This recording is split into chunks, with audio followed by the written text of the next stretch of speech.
ನಮೋ ಭಗವತೆ ತಸ್ಮೈ ಸರ್ವತಃ ಪರಮಾಯತೆ ಸರ್ವಪ್ರಾಣಿ ಹೃದಿಸ್ಥಾಯ ವಾಮನಾಯ ನಮೋ ನಮಃ. ಶ್ರೀ ಗುರುಭ್ಯೋ ನಮಃ. ಕಾಠಕದ 1ನೇ ಅಧ್ಯಾಯದ 3ನೇ ವಲ್ಲಿ. ಈ 1ನೇ ಅಧ್ಯಾಯದ 3ನೇ ವಲ್ಲಿಯಲ್ಲಿ ಏನನ್ನ ಹೇಳಿಕ್ಕೆ ಹೊರಟಿದ್ದಾರೆ ಅಂತ ಸ್ವಲ್ಪ ಲಕ್ಷ್ಯ ಕೊಡ್ರಿ. ಈ ವಲ್ಲಿಯ ಸಾರಾಂಶವನ್ನ ಮೊದಲು ಹೇಳ್ತೀನಿ, ಸ್ವಲ್ಪ ಲಕ್ಷ್ಯ ಕೊಡ್ರಿ. ಅನಂತರದಲ್ಲಿ ಒಂದೊಂದು ವಾಕ್ಯಗಳನ್ನ ಓದ್ತಾ ವಿವರಣೆಯನ್ನು ಪಡೆಯೋಣ. ಇಲ್ಲಿ ಒಂದು ಪ್ರಧಾನವಾಗಿ 3 ಅಂಶಗಳು, ಅದಕ್ಕೆ ಸಂಬಂಧಪಟ್ಟಂತೆ ಉಳಿದ ವಿಚಾರಗಳು ಬರಬಹುದು. ಒಂದು ಭಗವಂತನ ಧ್ಯಾನ, ಎರಡನೆಯದ್ದು ಧ್ಯಾನ ಆದ ಮೇಲೆ ಭಗವಂತನ ಧ್ಯಾನ, ಆ ಧ್ಯಾನಕ್ಕೆ ಬೇಕಾಗುವಂತಹ ಪ್ರತ್ಯಾಹಾರ ಅಂತ ಒಂದು ಶಬ್ದ. ಏನು? ಧ್ಯಾನ ಹಾಗೂ ಪ್ರತ್ಯಾಹಾರ. ಪ್ರತ್ಯಾಹಾರ ಅಂದ್ರೆ ಇಂದ್ರಿಯ ನಿಗ್ರಹ. ಧ್ಯಾನಕ್ಕೆ ಸಂಬಂಧಪಟ್ಟಂತೆ ಪ್ರತ್ಯಾಹಾರವನ್ನು ಹಾಗೂ ಧ್ಯೇಯ ಮೂರ್ತಿ ಅಂದ್ರೆ ಭಗವಂತ ಅವನನ್ನು, ಆಮೇಲೆ ಆ ಭಗವಂತನನ್ನ ಚಿಂತಿಸ್ಲಿಕ್ಕೆ ಬೇಕಾಗಿರುವಂತಹ ಇನ್ನು 1-2 ಅಂಶಗಳನ್ನು, ಇಷ್ಟನ್ನ ಇದರಲ್ಲಿ ಹೇಳಿಕೊಟ್ಟಿದ್ದಾರೆ. ಭಗವಂತನ ಧ್ಯಾನ, ಧ್ಯಾನಕ್ಕೆ ಸಂಬಂಧಪಟ್ಟಂತಹ ಇಂದ್ರಿಯ ನಿಗ್ರಹಗಳು, ಇಂದ್ರಿಯ ನಿಗ್ರಹಕ್ಕೆ ಇನ್ನೊಂದು ಹೆಸರನ್ನ ಪ್ರತ್ಯಾಹಾರ ಅಂತ ಕರೀತಾರೆ. ಆದ ಮೇಲೆ ಆ ಇಂದ್ರಿಯ ನಿಗ್ರಹವನ್ನ ಮಾಡಿಕೊಳ್ಳಲು ಬೇಕಾಗಿರುವಂತಹ ಒಂದು ಸಣ್ಣದಾದ ಆಧ್ಯಾತ್ಮದ ಸಾಧನೆ, ಅಂದ್ರೆ ಪ್ರಯತ್ನ. ನಮ್ಮ ಪ್ರಯತ್ನದಿಂದ ಇಂದ್ರಿಯಗಳನ್ನು ನಿಗ್ರಹ ಮಾಡೋದಕ್ಕೂ, ಇಂದ್ರಿಯಾಭಿಮಾನಿಗಳಾದ ದೇವತೆಗಳ ಪ್ರಸಾದದಿಂದ ಇಂದ್ರಿಯ ನಿಗ್ರಹ ಮಾಡೋದಕ್ಕೂ ಏನು ವ್ಯತ್ಯಾಸ ಇದೆಯೋ ಅದನ್ನು ಇಲ್ಲಿ ತಿಳಿಸಿಕೊಡ್ತಾರೆ. ಅದಾದ ಮೇಲೆ ಆ ಇಂದ್ರಿಯ ನಿಗ್ರಹದ ಮುಕ್ತಾಯವಾದ ಮೇಲೆ ಕೊನೆಯಲ್ಲಿ ಮತ್ತೆ ಭಗವಂತನ ಮಹಿಮೆಯನ್ನು ಹೇಳ್ತಾ ಇದು ಯಾವಾಗ ಶ್ರವಣ ಮಾಡಬೇಕು ಅಂತ ಕಾಲವನ್ನು ನಿರ್ಧಾರ ಮಾಡ್ತಾರೆ. ಇಷ್ಟು ವಿಷಯ ಇದೆ ಈ 3ನೇ ವಲ್ಲಿಯಲ್ಲಿ. ಮೊದಲು 2 ಮಂತ್ರದಲ್ಲಿ, ಮೊದಲಿನ 2 ಮಂತ್ರ 30ನೇ ಪೇಜು, ನಂಬರ್ 1, ನಂಬರ್ 2, 2 ಮಂತ್ರಗಳಲ್ಲಿ ಭಗವಂತನ ಗುಣಚಿಂತನ ಅಂದ್ರೆ ಧ್ಯಾನ ಮಾಡಬೇಕು ಅಂತ. ಹಿಂದೆ ಏನಾಗಿದೆ? ಆಧ್ಯಾತ್ಮ ಯೋಗಾದಿ ಗಮೇನ ಧೀರೋ ಮತ್ವಾ ಹರ್ಷ ಶೋಕೋ ಜಹಾತಿ ಅಂತ 2ನೇ ವಲ್ಲಿಯ 12ನೇ ಮಂತ್ರ. ಅಂದ್ರೆ ಈ ಪುಸ್ತಕದಲ್ಲಿ ನಿಮಗ 27ನೇ ಪೇಜ್ನಲ್ಲಿ ಅದು ತಂ ದುರ್ದರ್ಶಂ ಗೂಢಮನುಪ್ರವಿಷ್ಟಂ ಗುಹಾಹಿತಂ ಗಹ್ವರೇಷ್ಟಂ ಪುರಾಣಂ ಅಧ್ಯಾತ್ಮ ಯೋಗಾದಿಗಮೇನ ದೇವಂ ಮತ್ವಾ ಧೀರೋ ಹರ್ಷಶೋಕೋ ಜಹಾತಿ ಅಂತದ. ಇರ್ಲಿ, ಅಲ್ಲೇನದ? ಅಧ್ಯಾತ್ಮ ಯೋಗಾದಿಗಮೇನ, ಧ್ಯಾನದಿಂದ ಭಗವಂತನನ್ನ ತಿಳಿದು ಅಂತ ಇಷ್ಟ ಹೇಳ್ಯಾರ. ನಮ್ಗೆ ಅದೊಂದು ಸಾಲ ತಗೋಣಂತ, ಬೇರೆ ಏನು ಬೇಡ. ಹಾಗಾದ್ರೆ ಧ್ಯಾನ ಮಾಡರಿ, ಭಗವಂತನನ್ನು ಧ್ಯಾನ ಮಾಡ್ರಿ. ಧ್ಯಾನ ಮಾಡುವ ಕಾಲಕ್ಕೆ ಏನಾಗ್ತದ ಅಂದ್ರೆ ಧ್ಯೇಯ ಮೂರ್ತಿ ಅಂತ ಹೇಳ್ಬೇಕು. ಅಂದ್ರೆ ಧ್ಯೇಯ ಮೂರ್ತಿ ಅಂದ್ರೆ ಯಾವ ರೂಪದಲ್ಲಿ ನಾವು ಭಗವಂತನನ್ನ ಚಿಂತಿಸಬೇಕೋ ಅದನ್ನ ಧ್ಯೇಯ ಮೂರ್ತಿ ಅಂತ ಕರೀತಾರೆ. ಏನು? ಧ್ಯಾನಕ್ಕೆ ಬೇಕಾದ ಭಗವದ್ ರೂಪವು ಧ್ಯೇಯ ಮೂರ್ತಿ ಅಂತ ಕರೆಸಿಕೊಳ್ತದೆ. ಸರಿ ಆಯ್ತಾ? ತಗೊಳ್ರಿ, ಅದನ್ನ ಹೇಳ್ತಾರೆ 2 ಮಂತ್ರದಲ್ಲಿ. ಅರ್ಥಾತ್ ಭಗವಂತನ ಗುಣಗಳೇ. ಆದ್ರೆ ಸ್ವಲ್ಪ ಸ್ವಾರಸ್ಯದ, ಬಹಳ ಚಂದದ, ಹೊಸ ಅಂಶದ. ಋತಂ ಪಿಬಂತೌ ಸುಕೃತಸ್ಯ ಲೋಕೆ ಗುಹಾಂ ಪ್ರವಿಷ್ಟೌ ಪರಮೇ ಪರಾರ್ಥೆ ಛಾಯಾ ತಪೋ ಬ್ರಹ್ಮವಿದೋ ವದಂತಿ ಪಂಚಾಗ್ನಯೋ ಯೇ ಚತುರ್ನಾಚಿಕೇತಾಃ. ಯಮದೇವರು ಹೇ ನಚಿಕೇತ ಅಂದ್ರೆ ಆ ನಚಿಕೇತನನ್ನ ಕುರಿತು ಮಾತಾಡುವಾಗ ಹೇಳ್ತಾರೆ, ಯೇ ಪಂಚಾಗ್ನಯ ತ್ರಿನಾಚಿಕೇತಾಃ ಬ್ರಹ್ಮವಿದಃ. ಅದು ಜ್ಞಾನಿಗಳು. ಬ್ರಹ್ಮವಿದ ಅಂದ್ರೆ ಬ್ರಹ್ಮಜ್ಞಾನಿಗಳು. ಆ ಬ್ರಹ್ಮಜ್ಞಾನಿಗಳಿಗೆ 2 ವಿಶೇಷಣ. ಏನ್ 2 ವಿಶೇಷಣ? 1, ತ್ರಿನಾಚಿಕೇತಾಃ, 3 ಬಾರಿ ನಾಚಿಕೇತಾಗ್ನಿಯ ಅನುಷ್ಠಾನವನ್ನ ಮಾಡಿದವರು. ತ್ರಿನಾಚಿಕೇತಾಃ, 3 ಬಾರಿ ನಾಚಿಕೇತಾಗ್ನಿಯ ಅನುಷ್ಠಾನವನ್ನ ಮಾಡಿದವರು. ಪಂಚಾಗ್ನಯ, 5 ಅಗ್ನಿಗಳಲ್ಲಿ ಭಗವಂತನ ಆರಾಧನೆಯನ್ನ ಮಾಡಿದವರು. ಯಾವ್ದು 5 ಅಗ್ನಿ ಅಂತ ಕೇಳಿದ್ರೆ, ಮತ್ತ ದೇವಯಜ್ಞ, ಪಿತೃಯಜ್ಞ, ಭೂತಯಜ್ಞ ಅಂತ ಹಿಂಗೇನವಲ್ಲ, ಇವೆಲ್ಲ ಅಗ್ನಿಗಳು. ಮನುಷ್ಯ ಯಜ್ಞ, ಬ್ರಹ್ಮಯಜ್ಞ, ಇವೇನು ಕರಿತೀವಿ 5. ಅಥವಾ ದ್ಯುಃಪರ್ಜನ್ಯ ಧರಾ ಪುಂಸ್ತ್ರೀ, ಒಂದು ಜೀವ 5 ಕಡೆಯಿಂದ ಹುಟ್ಟಿ ಬರ್ತದೆ ಅಂತ ಅನ್ನೋದನ್ನ ಮುಂದೆ ಛಾಂದೋಗ್ಯದಲ್ಲಿ ಹೇಳುವರಿದ್ದಾರೆ. ಅದೇನದು 5 ಕಡೆಗೆ ಹುಟ್ಟಿ ಬರೋದು ಅಂತ ಅನ್ನೋದಂದ್ರೆ,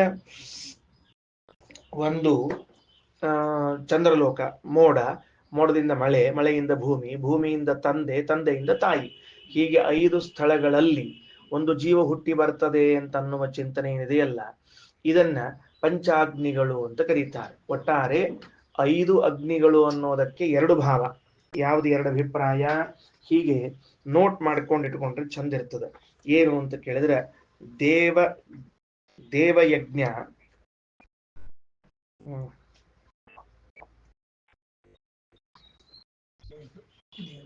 ಬಂತು ದೇವಯಜ್ಞ ಮತ್ತೆ ಮನುಷ್ಯ ಯಜ್ಞ. ದೇವಯಜ್ಞ, ಇಲ್ಲಿ ಮನುಷ್ಯ ಯಜ್ಞ, ಪಿತೃಯಜ್ಞ, ಭೂತಯಜ್ಞ,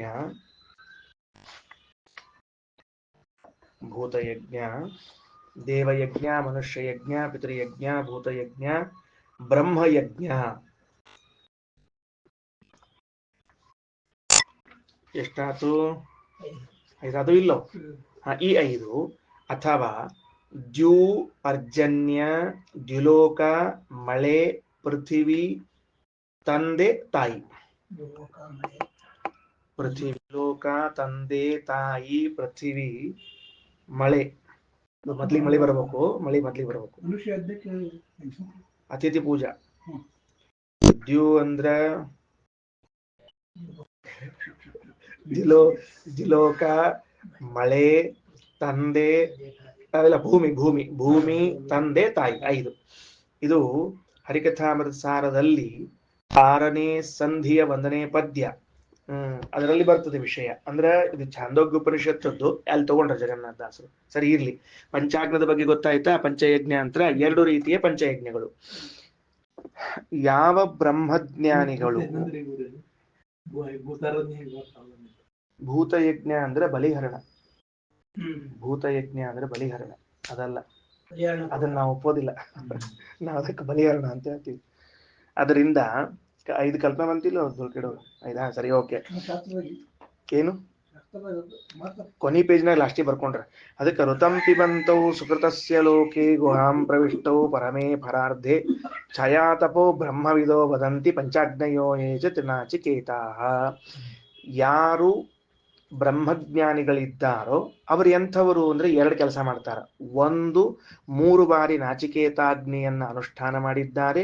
2 ಪಂಚ ಅಗ್ನಿಗಳಲ್ಲಿ ಭಗವದ್ ಆರಾಧನೆಯನ್ನ ಮಾಡಿದ್ದಾರೋ ಅವರು ಭಗವಂತನ ಬಗ್ಗೆ ಇಷ್ಟು ನಮಗೆ ತಿಳುವಳಿಕೆ ಹೇಳ್ತಾರ ಅಂತ ಯಮದೇವರು. ಏನಂತ ಅಂದ್ರೆ, ಸುಕೃತಸ್ಯ ಲೋಕೆ, ಮೊದಲನೆಯದ್ದು ಸುಕೃತ ಲೋಕ ಅಂದ್ರೆ ಪುಣ್ಯದಿಂದ ನಿರ್ಮಾಣಗೊಂಡಿರುವ ಈ ಶರೀರ.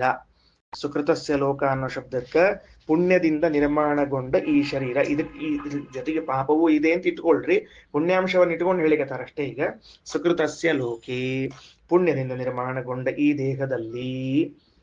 ಸರಿ, ಮುಂದ ಅಲ್ಲಿ ಏನಪ್ಪಾ ಅಂತ ಕೇಳಿದ್ರೆ, ಪರಮೇ ಪರಾರ್ಧೆ. ಮುಂದಿನ ವಿಶೇಷಣ ಪರಮೇ ಪರಾರ್ಧೆ ಅಂತ. ಮೇಲ್ ನೋಡ್ಲಿಕ್ಕೆ ಏನು ಪರಮ ಏನು ಪರಾರ್ಧ ಏನು ಅಂತ ತಿಳಿಯೋದಿಲ್ಲ. ವಾಯುದೇವರಲ್ಲಿ ಅಂತ ಅರ್ಥ. ಪರಮೇ ಪರಾರ್ಧೆ ಅಂದ್ರೆ ವಾಯುದೇವರಲ್ಲಿ ಅಂತ ಅರ್ಥ. ಅದ್ ಹೆಂಗ್ ಬಂತು ಅರ್ಥ ಅಂದ್ರೆ, ಪರಮ ಜೀವೋತ್ತಮ ಅಂತ ಅರ್ಥ. ಪರಮ ಅನ್ನೋ ಶಬ್ದಕ್ಕೆ ಉತ್ತಮ, ಜೀವೋತ್ತಮ. ಪರಾರ್ಧ ಅಂದ್ರೆ ಪರ ಆರುದ್ಧ, ಪೂರ್ಣವಾಗಿ ಜ್ಞಾನ ಭಕ್ತ್ಯಾದಿಗಳಿಂದ ತುಂಬಿದ. ಗೊತ್ತಾಯ್ತಾ? ವೃದ್ಧಿ ಅಂದ್ರೆ ವೃದ್ಧಿ ಬಂದವ್ರಿಗೆ ಗೊತ್ತಿರ್ತದೆ ನೋಡ್ರಿ. ಹಂಗ ವೃದ್ಧಿ ಏನ್ ವೃದ್ಧಿ? ಜ್ಞಾನ ಆನಂದಗಳಿಂದ ವೃದ್ಧಿ. ಸೊ ಪರಮೇ ಪರಾರ್ಧೆ ಹೆಂಗ್ ಬಂತು? ಈಗ ವಿಷಯ ಹೆಂಗ್ ಬಂತು? ಈ ಪುಣ್ಯದಿಂದ ನಿರ್ಮಾಣಗೊಂಡ ಈ ದೇಹದಲ್ಲಿ, ಅದರಲ್ಲಿಯೂ ಕೂಡ ಮುಖ್ಯ ಪ್ರಾಣದೇವರಲ್ಲಿ. ಎಲ್ಲಿದ್ದಾರೆ ಮುಖ್ಯ ಪ್ರಾಣದೇವರು ಅಂದ್ರೆ, ಗುಹಾಂ ಪ್ರವಿಷ್ಟೌ, ಅದ್ರ ಮುಂದ ಹೃದಯ ಗುಹೆಯಲ್ಲಿ ಇದ್ದಾರೆ. ಅಂದ್ರೆ ಹೃದಯ ಗುಹೆಯಲ್ಲಿ ವಾಯುದೇವರಿದ್ದಾರೆ. ಆ ವಾಯುದೇವರಲ್ಲಿ ಇರುವಂಥವ್ರು ಇಬ್ರು. ಯಾರವರು? ಋತಂ ಪಿಬಂತೌ. ಋತ ಅಂದ್ರೆ ಸತ್ಕರ್ಮಾನುಷ್ಠಾನದಿಂದ ಜನ್ಯವಾದ ಪುಣ್ಯ. ಆ ಪುಣ್ಯ ಭೋಗವನ್ನ ಮಾಡುವಂಥವ್ರು ಇಬ್ಬರಿದ್ದಾರ. ಪಿಬಂತೌ ದ್ವಿವಚನದು. ಯಾರವರು ಅಂತ ತಾತ್ಪರ್ಯ ನೋಡ್ಬೇಕು, ಭಾಷೆ ನೋಡ್ಬೇಕು. ಅವರಿಬ್ಬರು ಎಂಥವರು ಅಂದ್ರೆ, ಛಾಯಾತಪೌ, ಒಬ್ರು ಬಿಸಿಲಂತ ಒಬ್ರು ನೆರಳಂತ ಅಂತ ಜ್ಞಾನಿಗಳು ಹೇಳ್ತಾರ ಅಂತ ಯಮದೇವರು ನಿಲ್ಲಿಸ್ಬಿಟ್ರು. ಎಷ್ಟು ಚಂದ ವಿಚಾರದ ನೋಡ್ರಿ. ಇದನ್ನ ಹೆಂಗ್ ಬರ್ಕೊಂಡು ಹೆಂಗ್ ಅನುಸಂಧಾನ ಮಾಡ್ಕೋಬೇಕು ಇದನ್ನ ಅಂದ್ರೆ, ನಾವು ಸಂಧ್ಯಾವಂದನೆಯನ್ನೋ, ದೇವರ ಪೂಜೆಯನ್ನೋ, ಪಾಠವನ್ನೋ, ಪ್ರವಚನವನ್ನೋ ಕೇಳುವಾಗ ಮೊದಲು ನೆನಪಿಗೆ ಬರಬೇಕಾದದ್ದು ಈ ಶರೀರ. ನನ್ನ ಈ ಶರೀರ ಜನ್ಮಾಂತರದ ಸುಕೃತದ ಪುಣ್ಯದ ಫಲವಾಗಿ ನಿರ್ಮಾಣವಾಗಿದೆ. ಇದರಲ್ಲಿ ನನ್ನ ಹೃದಯದಲ್ಲಿ ವಾಯುದೇವರು ಎಂಥವರು? ಜೀವೋತ್ತಮರಾದ ಜ್ಞಾನಾನಂದಾದಿ ಗುಣಪೂರ್ಣರಾದ ವಾಯುದೇವರು. ಆ ವಾಯುದೇವರು ಹೃದಯ ಗುಹೆಯಲ್ಲಿ ಇದ್ರೆ ಆ ವಾಯುದೇವರಲ್ಲಿ 2 ರೂಪದಿಂದ ಭಗವಂತನು ನಾನು ಮಾಡಿದ ಪುಣ್ಯ ಕರ್ಮಗಳ ಫಲದ ಆಸ್ವಾದನೆ ಮಾಡಲಿಕ್ಕೆ ನಿಂತುಕೊಂಡಿದ್ದಾನೆ. ಅವನು ಹೇಗಿದ್ದಾನೆ ಅಂದ್ರೆ ಬಿಸಿಲು ಮತ್ತು ನೆರಳಿನಂತೆ ಇದ್ದಾನೆ. ಬ್ಲ್ಯಾಕ್ ಅಂಡ್ ವೈಟ್ ಇದ್ದಾನವ. ಅರ್ಥ ಆತೇನ್ರಿ ಏನಂತ ಹೇಳಿ? ಇದೊಂದು ಅನುಸಂಧಾನಕ್ಕೆ ಯೋಗ್ಯದ. ಸ್ವಲ್ಪ ಬರ್ಕೊಂಡು ಇಟ್ಕೊಳ್ರಿ, ಒಂಚೂರು ಹೇಳ್ಬಿಡ್ತೀನಿ. ನನಗೂ ಯಾಕೋ ಇವತ್ತು ಉತ್ಸಾಹ ಬಹಳ ಅದ, ಹೇಳ್ಬಿಡ್ತೀನಿ, ತಗೊಳ್ರಿ, ಬರ್ದಿಟ್ಕೊಳ್ರಿ. ಈ ಮಂತ್ರಾನುಸಂಧಾನ ಅಂದ್ರೆ ನಾವು ಯಾವಾಗ್ಲೇ ಕರ್ಮ ಸಮರ್ಪಣೆ ಮಾಡ್ತಿರುವಾಗ, ಸಂಧ್ಯಾವಂದನಾದಿಗಳನ್ನು ಮಾಡ್ತಿರುವಾಗ ಇದನ್ನ ಅನ್ಕೊಂಡ್ರೆ ಬಹಳ ಚಂದ ಇರ್ತದ ಅಂತ ನನ್ನ ಅಭಿಪ್ರಾಯ. ಏನ್ ಬರ್ಕೋಬೇಕು ಅಂತಂದ್ರೆ, ಈ ಶರೀರವು ಪುಣ್ಯದಿಂದ ನಿರ್ಮಾಣಗೊಂಡಿದೆ. ಈ ಶರೀರವು ಪುಣ್ಯದಿಂದ ನಿರ್ಮಾಣಗೊಂಡಿದೆ. ಇದರ ಹೃದಯ ಕಮಲದಲ್ಲಿ ಜ್ಞಾನಾನಂದಾದಿ ಗುಣಗಳಿಂದ ಇನ್ನು ಬರ್ಕೊಂಡು ಹೃದಯ ಕಮಲದಲ್ಲಿ ಜ್ಞಾನಾನಂದಾದಿ ಗುಣಗಳಿಂದ ಪೂರ್ಣರಾದ ಜೀವೋತ್ತಮರಾದ ವಾಯುದೇವರಲ್ಲಿ ನಾವು ಮಾಡಿದ ಸತ್ಕರ್ಮದ ಫಲವನ್ನು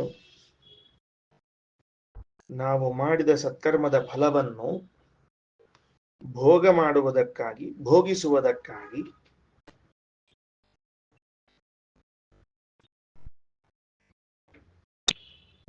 ಆತ್ಮ ಅಂತರಾತ್ಮವೆಂಬ 2 ರೂಪಗಳಿಂದ ಭಗವಂತನಿದ್ದಾನೆ. ಈ ಭಗವಂತನನ್ನು ಜ್ಞಾನಿಗಳೇನ್ ಕರೆದಾರ? ಛಾಯಾತಪೋ ಅಂತ ಕರೆದಿದ್ದಾರೆ, ಬಿಸಿಲು ನೆರಳು ಅಂತ ಕರೆದಿದ್ದಾರೆ. ಅಂದ್ರೆ ಏನು ಅಂತ ಭಾಷಣೋಣಂತ. ಆತ್ಮಾಂತರಾತ್ಮೇತಿ ವಿಭುರೇಕ ಏವ ದ್ವಿಧಾ ಸ್ಥಿತ. ನಮ್ಮ ಹೃದಯದಲ್ಲಿ ಭಗವಂತ ಆಕ್ಚುಲಿ ಒಬ್ಬನೇ, ಆದ್ರೆ 2 ರೂಪದಲ್ಲಿ ನಿಂತ್ಕೊಂಡಾನಂತವ. ವಿಭು ಏಕ ಇವ, ಭಗವಂತ ಒಬ್ಬನೇ, ಆದ್ರೆ ದ್ವಿಧಾ ಸ್ಥಿತ, 2 ರೂಪದಲ್ಲಿ ಇದ್ದಾನೆ. ಏನ್ ಹೆಸರು? ಆತ್ಮ ಅಂತರಾತ್ಮ ಎಂಬ ಹೆಸರಿನಿಂದ ಇದ್ದಾನೆ. ಸರಿ ಆಯ್ತೇನ್ರಿ? ಆತ್ಮ ಅಂತರಾತ್ಮ ಎನ್ನುವಂತಹ ರೂಪದಿಂದ ಇದ್ದಾನೆ ಅಂತ ಅರ್ಥ. ಸರಿ, ಅಷ್ಟೇ ಹೇಳ್ಯಾರ. ಮುಂದೆ ನೋಡಂತದ ಏನಂತ ಹೇಳಿ. ಆಯ್ತಾ? ಇನ್ನ ಅವ ಎಲ್ಲಿದ್ದಾನ? ಸ ವಿಷ್ಣು ಪರಮೇ ವಾಯವು. ಆ ವಿಷ್ಣುವು ಪರಮೇ ಜೀವೋತ್ತಮರಾದ ವಾಯುದೇವರಲ್ಲಿ, ಪರೇಭ್ಯೋಪಿ ರುದ್ಧ ರೂಪಕ್ಕೆ, ಉತ್ತಮರಾದ ದೇವತೆಗಳಿಗಿಂತಲೂ ಜ್ಞಾನಾನಂದಾದಿಗಳಿಂದ ಉತ್ತಮರಾದ, ರುದ್ಧ ರೂಪ ಅಂದ್ರೆ ಪೂರ್ಣರಾದವರು ಅಂತ ಅರ್ಥ. ಜ್ಞಾನಾನಂದಾದಿ ಗುಣಗಳುಳ್ಳ ವಾಯುದೇವರಲ್ಲಿದ್ದಾನೆ. ಶುಭಾನ್ ಪಿಬತಿ ಭೋಗಾನ್ ಸ, ಆನಂದವರು ಇಲ್ಲಿದೆ ನೋಡ್ರಿ. ಶುಭಾನ್ ಭೋಗಾನ್ ಪಿಬತಿ ಸಹ ಭಗವಂತ. ಅವ ಏನ್ ಮಾಡ್ತಾನ? ಛಾಯೇವ ವಿದುಷಾಂ ಪ್ರಭು ಆ ತಪಃ ಪಾಪಿನಾಂ ನಿತ್ಯಂ. ಜ್ಞಾನಿಗಳಿಗೆ ನೆರಳಿನಂತೆ ಇದ್ದಾನೆ, ಪಾಪಿಗಳಿಗೆ ಬಿಸಿಲಿನಂತೆ ಇದ್ದಾನೆ ಪರಮಾತ್ಮ. ಅದನ್ನ ಛಾಯಾ ತಪೋ ಬ್ರಹ್ಮವಿದೋ ವದಂತಿ. ಛಾಯೇವ ವಿದುಷಾಂ ಪ್ರಭು. ಅವನನ್ನ ತಿಳಿದು ಅವನನ್ನ ಆರಾಧಿಸುವಂತವರಿಗೆ ನೆರಳು. ಯಾರು ಅವನ ವಿರೋಧಿಗಳು, ಅವನ ಬಿಟ್ಟವರಿದ್ದಾರೋ ಅವರಿಗೆ ಆ ತಪಃ ಪಾಪಿನಾಂ ನಿತ್ಯಂ, ಬಿಸಿಲಿನಂತೆ ಇದ್ದಾನೆ. ಧಗ ಧಗ ಭಗ ಭಗ ಎನ್ನುತ್ತ ಇದ್ದಾನ ಅಂತ ಹೇಳ್ತಿರ್ತಾರೆ ಅಷ್ಟಗಲಸ. ಸರಿ ಆಯ್ತಾ? ರಥಂ ಪಿಬಂತೋ ಸುಕೃತಸ್ಯ ಲೋಕೆ ಗುಹಾಂ ಪ್ರವಿಷ್ಟೋ ಪರಮೇ ಪರಾರ್ಧೆ ಛಾಯಾತಪೋ ಬ್ರಹ್ಮವಿದೋ ವದಂತಿ.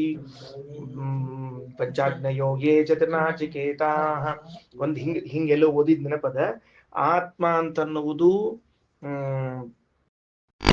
ಈ ದೇಹದ ಹೃದಯದಲ್ಲಿರೋದು, ಅಂತರಾತ್ಮ ಅಂತನ್ನುವುದು ಸ್ವರೂಪ ದೇಹದ ಹೃದಯದಲ್ಲಿರುವುದು ಅಂತ ಹೀಗೂ ಒಂದು ವಿವರಣೆ ಎಲ್ಲೋ ಓದಿದಂತೆ ಇದೆ. ಇರ್ಲಿ, ಸದ್ಯಕ್ಕೆ ಹೃದಯ, 2 ಹೃದಯ, ಸ್ವರೂಪ ಹೃದಯ, ಬಾಹ್ಯ ಹೃದಯ. ಸ್ವರೂಪ ಹೃದಯದಲ್ಲಿ 1 ರೂಪ, ಬಾಹ್ಯ ಹೃದಯದಲ್ಲಿ 1 ರೂಪ ಅಂತೂ ಅರ್ಥ ಮಾಡಬಹುದು. ಬೇಡ ಸರಳವಾಗಿ ಅರ್ಥ ಮಾಡಿಕೊಳ್ಳೋಣ ಅಂತಂದ್ರೆ ಇದೇ ಹೃದಯದಲ್ಲೇ ಭಗವಂತ 2 ರೂಪದಿಂದ ಇದ್ದಾನಂದ್ರು ಏನಂತೇನು ಮಹಾಭಾರತ ಅಲ್ಲ, ಅದರಿಂದ ಕೇಳಬೇಕಷ್ಟೇ. ಸರಿ ಆಯ್ತಾ? ಆತ್ಮ ಅಂತರಾತ್ಮೇತಿ ವಿಭುರೇಕೈವ ದ್ವಿಧಾಸ್ಥಿತಃ ಸ ವಿಷ್ಣು ಪರಮೇ ವಾಯೋ ಪರೇಭ್ಯೋರ್ಧರೂಪಕೆ ಶುಭಾನ್ ಪಿಬತಿ ಭೋಗಾನ್ ಸ ಛಾಯೇವ ವಿದುಷಾಂ ಪ್ರಭು ಆ ತಪಃ ಪಾಪಿನಾಂ ನಿತ್ಯಂ. ಎಂತೆಂತ ಅದ್ಭುತ ಅನುಸಂಧಾನಗಳಿವೆ ನೋಡ್ರಿ. ಒಂದೊಂದು ಚಂದ ಅನುಸಂಧಾನ. ಭಗವಂತನನ್ನು ತುಂಬಾ ಹತ್ತಿರದಲ್ಲಿ ನೆನೆಸ್ಕೊಳ್ಳಿಕ್ಕೆ ಒಂದು ಅವಕಾಶ. ಪುಣ್ಯ ಫಲ ಸ್ವೀಕಾರಕ್ಕಾಗಿ ಒಂದಲ್ಲ 2 ರೂಪಗಳಿಂದ ಹೃದಯದಲ್ಲಿ ವಾಸ ಮಾಡ್ತಾನೆ. ತಾನಲ್ಲದೆ ತನ್ನ ಜೊತೆಗೆ ವಾಯುದೇವರನ್ನ ಕೂಡಿಸಿಕೊಂಡಿದ್ದಾನೆ. ವಾಯುದೇವರ ಅಂತರ್ಗತನಾಗಿಯೇ ತಾನು ಸ್ವೀಕಾರ ಮಾಡ್ತಾನೆ. ಅದಕ್ಕೆ ಭಾರತೀ ರಮಣ ಮುಖ್ಯ ಪ್ರಾಣ ಅಂತರ್ಗತ ಅಂತ ಹೇಳೋದು. ಇದಕ್ಕೇನ್ ಕರೀತಾರೆ? ಸಹಭೋಗ ಅಂತ ಕರೀತಾರೆ. ನಾನು ಮೊನ್ನೆ ಹೇಳಿದೆ ಪ್ರವಚನದಲ್ಲಿ ಸಹಭೋಗ ಅಂತ. ಯಾವ ಯಾವ ಸತ್ಕರ್ಮಗಳ ಫಲವನ್ನ ಭಗವಂತ ಸ್ವೀಕಾರ ಮಾಡ್ತಾನೋ ಅಷ್ಟೇ ವಾಯುದೇವರು ಸ್ವೀಕಾರ ಮಾಡ್ತಾರೆ. ಅದಕ್ಕೆ ಮತ್ತೆ ಅವ್ರೊಳಗೆ ಕುತ್ಕೊಂಡಾನ. ಯಾಕೆ ಹೃದಯದ ಕೂಳಿ ಬರ್ತಿದೆ ನಮ್ಗೆ, ಅಲ್ಲಿ ಬೇರೆ ಕುರ್ಚಿ ಹಾಕ್ತಿರ್ಲಿಲ್ಲ ಅವಂಗೊಂದು, ಹಾಗೆ ಹಾಕ್ತಿದ್ರು ಅವಂಗ. ವಾಯುದೇವರಲ್ಲೇ ಕುತ್ಕೊಂಡು ತಗೋಬೇಕಾದ್ರೆ ವಾಯುದೇವರು ಸ್ವೀಕಾರ ಮಾಡಬೇಕು, ಭಗವಂತರು ಸ್ವೀಕಾರ ಮಾಡಬೇಕು. ಸಹಭೋಗ. ಸರಿ, ಮುಂದ ಎರಡನೇ ಮಂತ್ರ. ಯಸ್ಸೇತು ರೀಜ.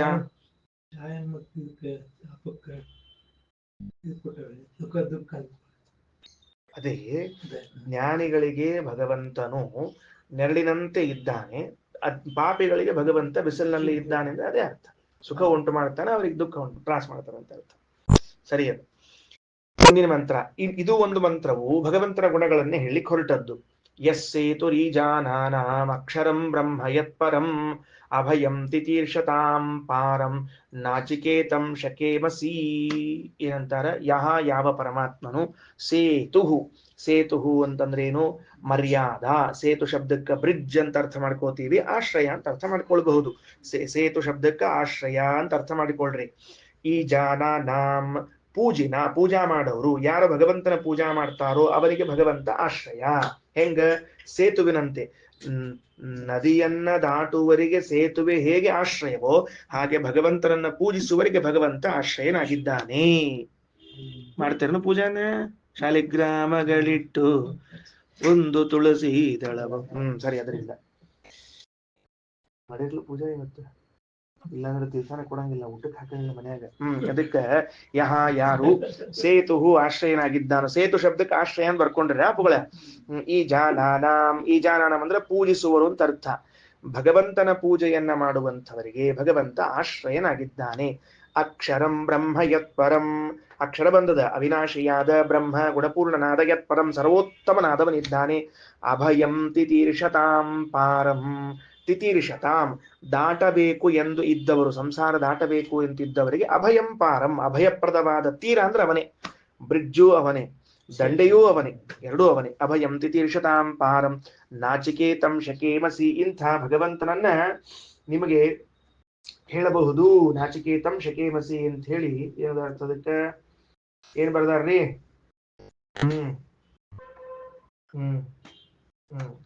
ನಾಚಿಕೇತಂ ಶಕೇಮಸಿ. ಆ ನಚಿಕೇತಾಗ್ನಿಯಲ್ಲಿ ಇರುವಂತಹ ಭಗವಂತನನ್ನು ಧ್ಯಾನ ಮಾಡ್ಲಿಕ್ಕೆ ಸಮರ್ಥರಾಗ್ತೇವೆ ಅಂತ ಬರೆದಿದ್ದಾರೆ. ವೇದೇಶ ತೀರ್ಥರು ಬರೆದಿದ್ದದು. ವೇದೇಶ ತೀರ್ಥರ ವಾಕ್ಯಾರ್ಥ: ಅಕ್ಷರಂ ಬ್ರಹ್ಮತಂ ನಾಚಿಕೇತಾಗ್ನಿಂ ಅಗ್ನಿಸ್ತಂ ಭಗವಂತಂ ಶಕೇಮಸಿ ಧ್ಯಾತುಂ ಶಕ್ತಾ ಸ್ಮಃ ಅಂತ ಹೇಳಿದ್ದಾರೆ. ಸರಿನಾ? ನಾಚಿಕೇತಂ ಶಕೇಮಸಿ ಅನ್ನೋದಕ್ಕೆ ಬಹಳ ದೀರ್ಘ ಬರ್ಕೋಬೇಡ್ರಿ. ಹೀಗೆ ಭಗವಂತನನ್ನು ಧ್ಯಾನಿಸಲು ಸಮರ್ಥರಾಗುತ್ತೇವೆ, ಇಷ್ಟೇ ವಿಷಯ. ಹೀಗೆ ಭಗವಂತನನ್ನು ಧ್ಯಾನ ಮಾಡೋಣ. ಚಾಪ್ಟರ್ ಕ್ಲೋಸ್, ಮುಗಿಸ್ಬಿಡ್ರಿ. ಹೀಗೆ ಭಗವಂತನನ್ನು ಧ್ಯಾನ ಮಾಡೋಣ. ಸರಿ, ಕೆಳಗೆ ತಾತ್ಪರ್ಯ ತಗೊಳ್ರಿ. ಏನಂತಾರ? ಮರ್ಯಾದಾ ವಿಷ್ಣು ಯಾಜಿನಾಂ. ಅದನ್ನೇ ಆ ಸೇತು ಅನ್ನೋ ಶಬ್ದಕ್ಕೆ ಆಚಾರ್ಯರು ಮರ್ಯಾದಾ ಅಂತ ಬರೆದಿದ್ದಾರೆ. ಆಶ್ರಯ ಅಂತ ತಾತ್ಪರ್ಯ. ವಿಷ್ಣು ಯಾಜಿನಾಂ, ಭಗವಂತನನ್ನು ಪೂಜಿಸುವರಿಗೆ ಭಗವಂತನು ಆಶ್ರಯನಾಗ್ತಾನೆ.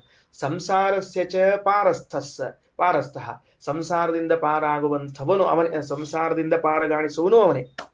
ತಿಳಿತಾ? ಸಂಸಾರದಿಂದ ಪಾರಾಗಬೇಕು ಅಂದ್ರೆ ಅವನೇ. ಪೂಜಾ ಮಾಡೋರಿಗೂ ಅವನೇ ಆಶ್ರಯ, ಸಂಸಾರದಿಂದ ಪಾರಾಗುವನಿಗೂ ಅವನೇ ಆಶ್ರಯ. ಸಹ ವಿಷ್ಣು ದ್ವಿರೂಪಕ. ಆ ಭಗವಂತ ಎರಡು ರೂಪದಿಂದ ಇದ್ದಾನ. ಯಾವುದು? ಆತ್ಮ ಅಂತರಾತ್ಮ ಎಂದು. ಸರಿ, ಒಟ್ಟಾರೆ ಈ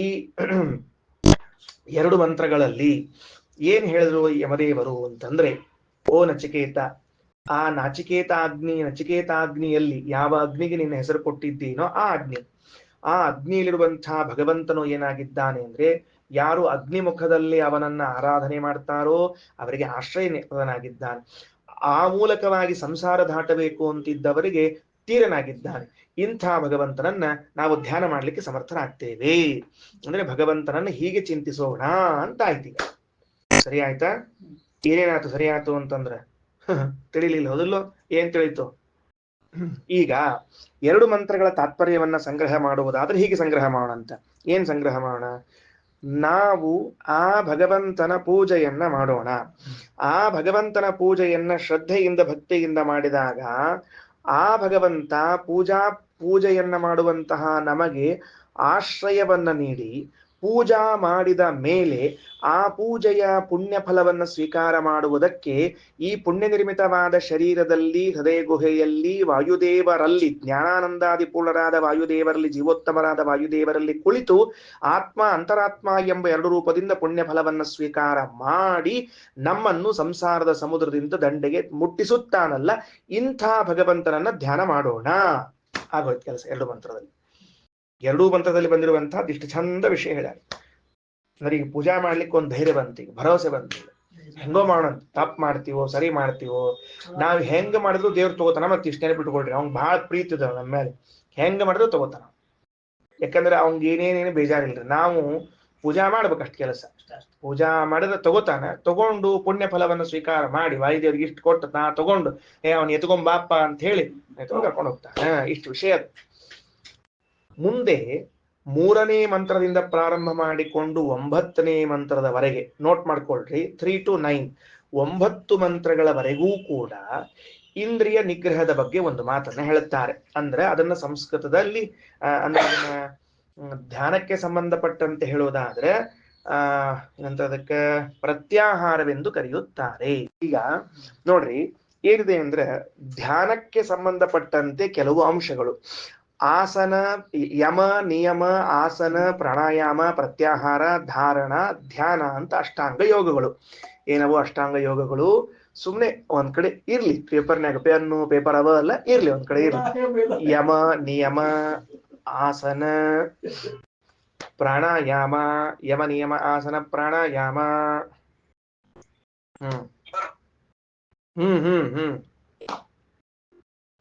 ಪ್ರತ್ಯಾಹಾರ, ಅದರದ ಬ್ರಾಕೆಟ್ ಒಳಗ ಅಥವಾ ತೆಳಗ ಇಂದ್ರಿಯ ನಿಗ್ರಹ. ಉಳಿದುದು ಗೊತ್ತಾಗ್ತಾವ, ಇವು ಗೊತ್ತಾಗಲಿಲ್ಲ. ಪ್ರತ್ಯಾಹಾರ, ಧಾರಣ, ಧ್ಯಾನ, ಮುಂದಿಂದು ಧಾರಣ, ಧ್ಯಾನ, ಸಮಾಧಿ, 8ನೇದು ಸಮಾಧಿ. ಸೊ 8 ಅಷ್ಟಾಂಗ ಯೋಗಗಳು ಅಂತ ಕರೀತಾರೆ. ಇದರಲ್ಲಿ ಈ ಉಪನಿಷತ್ತು ಹೇಳಲಿಕ್ಕೆ ಹೊರಟದ್ದು ಪ್ರತ್ಯಾಹಾರದ ಬಗ್ಗೆ ಹೇಳಲಿಕ್ಕತ್ತದ. ಉಳಿದುದನ್ನ ಬೇರೆ ಕಡೆ ಓದ್ಕೋಬೇಕು. ಇಲ್ಲ ಯಾಕೆ ಹೇಳಿಲ್ಲ ಅಂತ ದಯಮಾಡಿ ಕೇಳಬೇಡ್ರಿ. ಇಲ್ಲಿ ಇದನ್ನ ಮಾತ್ರ ಹೇಳಬೇಕು ಅಂತ ಇಟ್ಟುಕೊಂಡದ. ಸರಿ, ಪ್ರತ್ಯಾಹಾರದ ಬಗ್ಗೆ ಹೇಳುತ್ತೆ. ಪ್ರತ್ಯಾಹಾರದ ಬಗ್ಗೆ ಹೇಳುವಾಗ ಅಂದ್ರೆ ಏನು? ಇಂದ್ರಿಯ ನಿಗ್ರಹದ ಬಗ್ಗೆ ಹೇಳಬೇಕಾಗಿದೆ. ಅದು ಒಂದು ಒಂದು ಒಂದು ಒಂದು ತಂತ್ರವನ್ನು ಉಪಯೋಗಿಸ್ತದೆ, ಒಂದು ಟೆಕ್ನಿಕ್ ಉಪಯೋಗಿಸ್ತದೆ ವೇದ. ಅದು ಹೆಂಗ್ ಹೇಳ್ಬೇಕು? ಇಂದ್ರಿಯ ನಿಗ್ರಹ ಅಂತನ್ನುವುದು ಅತ್ಯಂತ ಅವಶ್ಯಕ ಅಂತ ಹೇಳ್ಬೇಕಾಗಿದೆ. ಅದಕ್ಕೆ ಅಂದ್ರ ಧ್ಯಾನಕ್ಕೆ ಇಂದ್ರಿಯ ನಿಗ್ರಹವಿಲ್ಲದೆ ಹೋದರೆ ಬರುವುದೇ ಇಲ್ಲ, ಧ್ಯಾನ ಮಾಡ್ಲಿಕ್ಕೆ ಬರುವುದಿಲ್ಲ ಇಂದ್ರಿಯ ನಿಗ್ರಹ ಇಲ್ಲದೆ ಹೋದ್ರೆ ಅಂತ ಹೇಳ್ಬೇಕಾಗ್ಯದ. ಅದಕ್ಕೆ ಉಪನಿಷತ್ ಏನ್ ಮಾಡ್ತದ? ಒಂದು ಅಗ್ರಿ ಜಾಣತನದಿಂದ ಹೇಳ್ತದ ನಮಗ. ಏನು ಅಂದ್ರೆ, ಇಂದ್ರಿಯ ನಿಗ್ರಹ ಮಾಡದೇ ಇದ್ರೆ ಏನಾಗ್ತದ ನೋಡು ಅಂತ ಹಿಂಗೊಮ್ಮೆ ಹೆದರಿಸಿ, ಇಂದ್ರಿಯ ನಿಗ್ರಹ ಮಾಡಿದ್ರೆ ಏನಾಗ್ತದ ನೋಡು ಅಂತ ಬೆದರಿಸಿ ತೋರ್ಸೋದು, ಅಂದ್ರೆ ಹೇಳಿಸೋದು. ಅದಕ್ಕೆ ಏನ್ ಕರೀತಾರೆ ಶಾಸ್ತ್ರದೊಳಗ ಅಂದ್ರೆ ಅನ್ವಯ ವ್ಯಾಪ್ತಿ, ವ್ಯತಿರೇಕ ವ್ಯಾಪ್ತಿ ಅಂತ ಕರೀತಾರೆ. ಅದಕ್ಕೆ ಶಾಸ್ತ್ರದಾಗ ಏನ್ ಕರೀತಾರೆ? ಅನ್ವಯ ವ್ಯಾಪ್ತಿ ಮತ್ತು ವ್ಯತಿರೇಕ ವ್ಯಾಪ್ತಿ ಅಂತ ಕರೀತಾರೆ. ಇಂದ್ರಿಯ ನಿಗ್ರಹಕ್ಕೂ ಫಲಕ್ಕೂ ಅನ್ವಯ ವ್ಯಾಪ್ತಿ, ಹಿಂಗ ಇಂದ್ರಿಯ ನಿಗ್ರಹ ಮಾಡಿದ್ರೆ ಏನಾಗ್ತದ. ಇನ್ನು ವ್ಯತಿರೇಕ ವ್ಯಾಪ್ತಿ, ಇಂದ್ರಿಯ ನಿಗ್ರಹವನ್ನ ಮಾಡದೇ ಇದ್ರೆ ಏನಾಗ್ತದ. ಹಿಂಗ ಎರಡೂ ಮಾತುಗಳು ತಿಳಿಸ್ತಾರೆ. ಸರಿ ಆಯ್ತೇನ್ರಿ? ಇದನ್ನ ಒಂದು ರೂಪಕಾಲಂಕಾರದಲ್ಲಿ ತಿಳಿಸ್ತದೆ. ಮತ್ತೆ ಇಂದ್ರಿಯ ನಿಗ್ರಹ ಮಾಡಬೇಕು, ಧ್ಯಾನಕ್ಕೆ ಅತ್ಯವಶ್ಯಕ ಅಂತ ಹೇಳಿ ಅನ್ವಯ ವ್ಯಾಪ್ತಿ ವ್ಯತಿರೇಕ ವ್ಯಾಪ್ತಿಯ ಜೊತೆಗೆ ಒಂದು ರೂಪಕದಲ್ಲಿ ತಿಳಿಸ್ತಾ ಇದೆ. ಇಷ್ಟು ಬರ್ಕೊಂಡಿಟ್ಕೊಳ್ರಿ. ಇಂದ್ರಿಯ ನಿಗ್ರಹದ ಮಹತ್ವವನ್ನು ರೂಪಕದಲ್ಲಿ ತಿಳಿಸುತ್ತಿದೆ. ಏನು ಹೆಂಗ್ ಹೇಳ್ಬೇಕು ಅಂದ್ರೆ, ಆತ್ಮಾನಂ ರಥಿನಂ ವಿದ್ಧಿ ಶರೀರಂ ರಥಮೇವ ಚ ಬುದ್ಧಿಂತು ಸಾರಥಂ ವಿದ್ಧಿ ಮನಃ ಪ್ರಗ್ರಹಮೇವ ಚ ಇಂದ್ರಿಯಾಣಿ ಹಯಾನಾಹುರ್ ವಿಷಯಾಂಸ್ತೇಷು ಗೋಚರಾನ್ ಆತ್ಮೇಂದ್ರಿಯ ಮನೋಯುಕ್ತಂ ಭೋಕ್ತೇತ್ಯಾಹುರ್ ಮನೀಷಿಣಃ. 2 ಮಂತ್ರಗಳಲ್ಲಿ ಒಂದು ರೂಪಕ ಬಂತು. ಏನು ಇದು? ಆತ್ಮಾನಂ ರಥಿನಂ ವಿದ್ಧಿ, ನಾವಿದ್ದೀವಲ್ಲ, ಜೀವ ಇದೆಯಲ್ಲ, ಇದಕ್ಕ ರಥಿಕ ಅಂತ ಕರೀತಾರೆ. ಅಂದ್ರೆ ರಥದಲ್ಲಿ ಸಂಚಾರ ಮಾಡುವನನ್ನು ರಥಿಕ ಅಂತ ಕರೀತಾರೆ. ಶರೀರಂ ರಥಮೇವಚ, ನಮ್ಮ ಶರೀರ ಇದೆಯಲ್ಲ ಇದು ರಥ. ಬುದ್ಧಿಂತು ಸಾರಥಿಂ ವಿದ್ಧಿ, ಬುದ್ಧಿ ಏನದಲ್ಲ ಇದು ಸಾರಥಿ ಅಂತ ತಿಳ್ಕೊಳ್ರಿ. ಮನಃ, ಮನಸ್ಸನ್ನು, ಪ್ರಗ್ರಹ ಅಂದ್ರೆ ಹಗ್ಗ ಅಂತ ತಿಳ್ಕೊಂಡಿರ್ರಿ. ಇಂದ್ರಿಯಾಣಿ ಹಯಾನಾಹುಹು, ಇಂದ್ರಿಯಗಳನ್ನ ಕುದುರೆಗಳೆಂದು ತಿಳ್ಕೊಳ್ರಿ. ಆ ಇಂದ್ರಿಯಗಳು ಸಂಚಾರ ಮಾಡುವ ದೇಶಗಳು ಕುದುರೆ ಸಂಚಾರ ಮಾಡ್ಲಿಕ್ಕೆ ಒಂದು ದೇಶ ಬೇಕಲ್ಲ. ವಿಷಯಾಂಸ್ತೇಷು ಗೋಚರಾನ್, ಆ ಕುದುರೆಗಳು ಸಂಚಾರ ಮಾಡ್ಲಿಕ್ಕೆ ಇರುವಂತಹ ದೇಶವೆಂದ್ರೆ ವಿಷಯಗಳು. ಕಣ್ಣೆಂಬ ಕುದುರೆಗೆ ಗಂಧವೆಂಬ ರೂಪವೆಂಬ ವಿಷಯ, ಮೂಗೆಂಬ ಕುದುರೆಗೆ ಗಂಧವೆಂಬ ವಿಷಯ. ಅಲ್ಲಿ ಮೇಲಿಕ್ಕೆ ಹೋಗ್ತದಂಥದ್ದು. ಎಲ್ಲಿ ಮೇಲಿಕ್ಕೆ ಹೋಗ್ತದ? ಅಲ್ಲಿ ಮೇಲಿಕ್ಕೆ ಹೋಗ್ತದ. ಸರಿ, ಮುಂದೆ ಆತ್ಮೇಂದ್ರಿಯ ಮನೋಯುಕ್ತಂ, ಆತ್ಮ ಇಂದ್ರಿಯ ಮನಸ್ಸು ಇವುಗಳಿಂದ ಕೂಡಿದ ವ್ಯಕ್ತಿಗೆ ಭೋಕ್ತಾ ಭೋಕ್ತಾ ಅದರಿಂದ ವಿಷಯ ಸುಖವನ್ನು ಅನುಭವಿಸುವಂತವನು ಅಂತ ಕರೀತಾರೆ. ಇದಿಷ್ಟು ಮಂತ್ರದ ಸಾಮಾನ್ಯ ಅಭಿಪ್ರಾಯ. ಈಗ ನೋಡ್ರಿ ಸರಿಯಾಗಿ ಹೇಳೋಣಂತ ಏನು ಅಂತಂದ್ರೆ, ನಮ್ಮ ಶರೀರವು ಒಂದು ರಥವೆನಿಸಿದೆ. ಹಿಂಗ್ ಬರ್ಕೊಳ್ರಿ, ಅಭ್ಯಾಸ ಮಾಡ್ಕೊಳ್ರಿ, ಅಂದ್ರೆ ಚಲೋ ತಿಳಿತದೆ. ನಮ್ಮ ಶರೀರವು ರಥ, ಶರೀರ ಈಸ್ ಈಕ್ವಲ್ ಟು ರಥ, ಇಷ್ಟು ಬರ್ಕೊಳ್ರಿ. ಶರೀರ ಈಸ್ ಈಕ್ವಲ್ ಟು ರಥ, ಇಂದ್ರಿಯಗಳು ಈಸ್ ಈಕ್ವಲ್ ಟು ಕುದುರೆಗಳು. ಓಡೇ ಓಡ್ತಾವ ಕುದುರೆಗಳು, ಸರಿ, ಕುದುರೆಗಳು.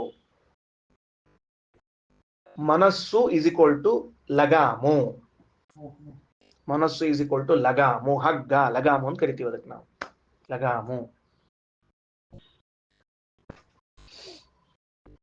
ಇನ್ನ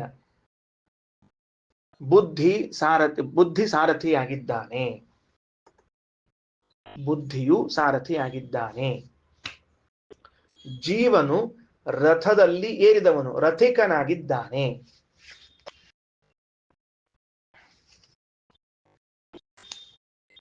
ಇಂಥ ರಥದಲ್ಲಿ ಕುಳಿತುಕೊಂಡು ವಿಹಾರಕ್ಕೆ ಹೊರಡ್ತಾನಂತವ. ಯಾವ ವಿಹಾರ ಅಂದ್ರೆ ಪಂಚ ತನ್ಮಾತ್ರಗಳೇ ವಿಹಾರ ಸ್ಥಾನ.